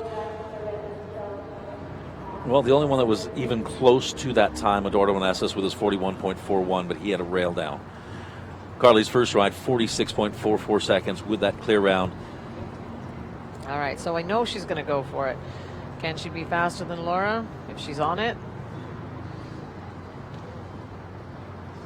She's inside those boxes there. And this would be a great win for Laura Height tonight. Okay, I think she's pretty tighty there, Davin. She is very tight. I think she's right on top of her time. Can she? Oh, nice turn. Nope, I think she's a She bit might wide be a there. little wider at the latter part of the turn. Okay, so here we are, 41.13. She leaves it out. She can do it. Nope, she cannot. Nope, she doesn't have it. 42.40 seconds. That's going to put her in a second place. You know what? The amateur rider, Laura Height, she wins it tonight. I'm so excited for and her. Calypso Carly really gave it a good try, too. Carly Anthony did a great run right at the end as well. She's going to take home second and 5th place. But Laura Height, the amateur rider, Calypso Vanazutova, they take home first place, $36,500 Grand Prix qualifier. And here's Carly Anthony as she comes out of that first fence. She tried. She put in a great effort. She was really close. I think she was very close. She just, we were just fractions off, huh? And it's just you slice a turn just a little bit more, and those are those fractions of a second. That's the best thing and the most wonderful thing about the sport of show jumping. It comes down to fractions of a second. I think that was a great class, and I'm super excited for Laura. And for Saturday night. She's riding so well. She's on it. I think Saturday night is going to be such an amazing event. Here are top placings: Laura Height, Calypso Vanazutova. They take the win. Carly Anthony in second, or Cornatiro, Georgina Bloomberg, Cessna in third. Fourth, John Pearson, Firestone S. Carly Anthony in fifth aboard Chaco. Sixth, Eduardo Meneses, H5 Quintol.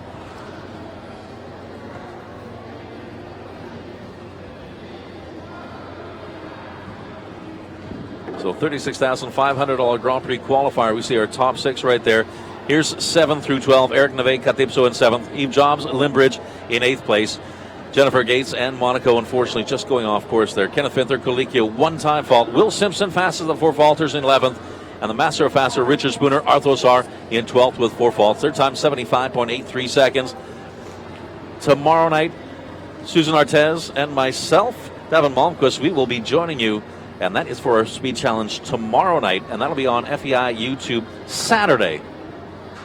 The prize money climbs to $100,000 for the Longines FEI Jumping World Cup Del Mar right here Saturday night under the lights. That's going to be such a fun event as we had a huge field in tonight's qualifier, the top 35 riders qualifying for Saturday. Right, so it's going to be a fun-filled Friday and Saturday night, Davin. It's a date. I got to tell you, the girls in the office, they're going to have a lot of questions after tonight's event, as people will want to know, did they qualify for Saturday? Did they not qualify for Saturday? It's going to come down to a lot of different factors, multiple rides in the top however many placings. As we're looking down our top placings we have so far in tonight's qualifier, it's going to be interesting to see who got in and who didn't. Right. Well, I think it was a really good class, and I'm excited for tomorrow night's speed class as well. Super excited. Marina Azevedo from Brazil, our course designer, having done once again an outstanding job. Susan Artez, thank you so much. We're going to see you tomorrow. Thank you, Devin. See you tomorrow. Good night, everybody. Good night, everybody. Have a wonderful rest of your night.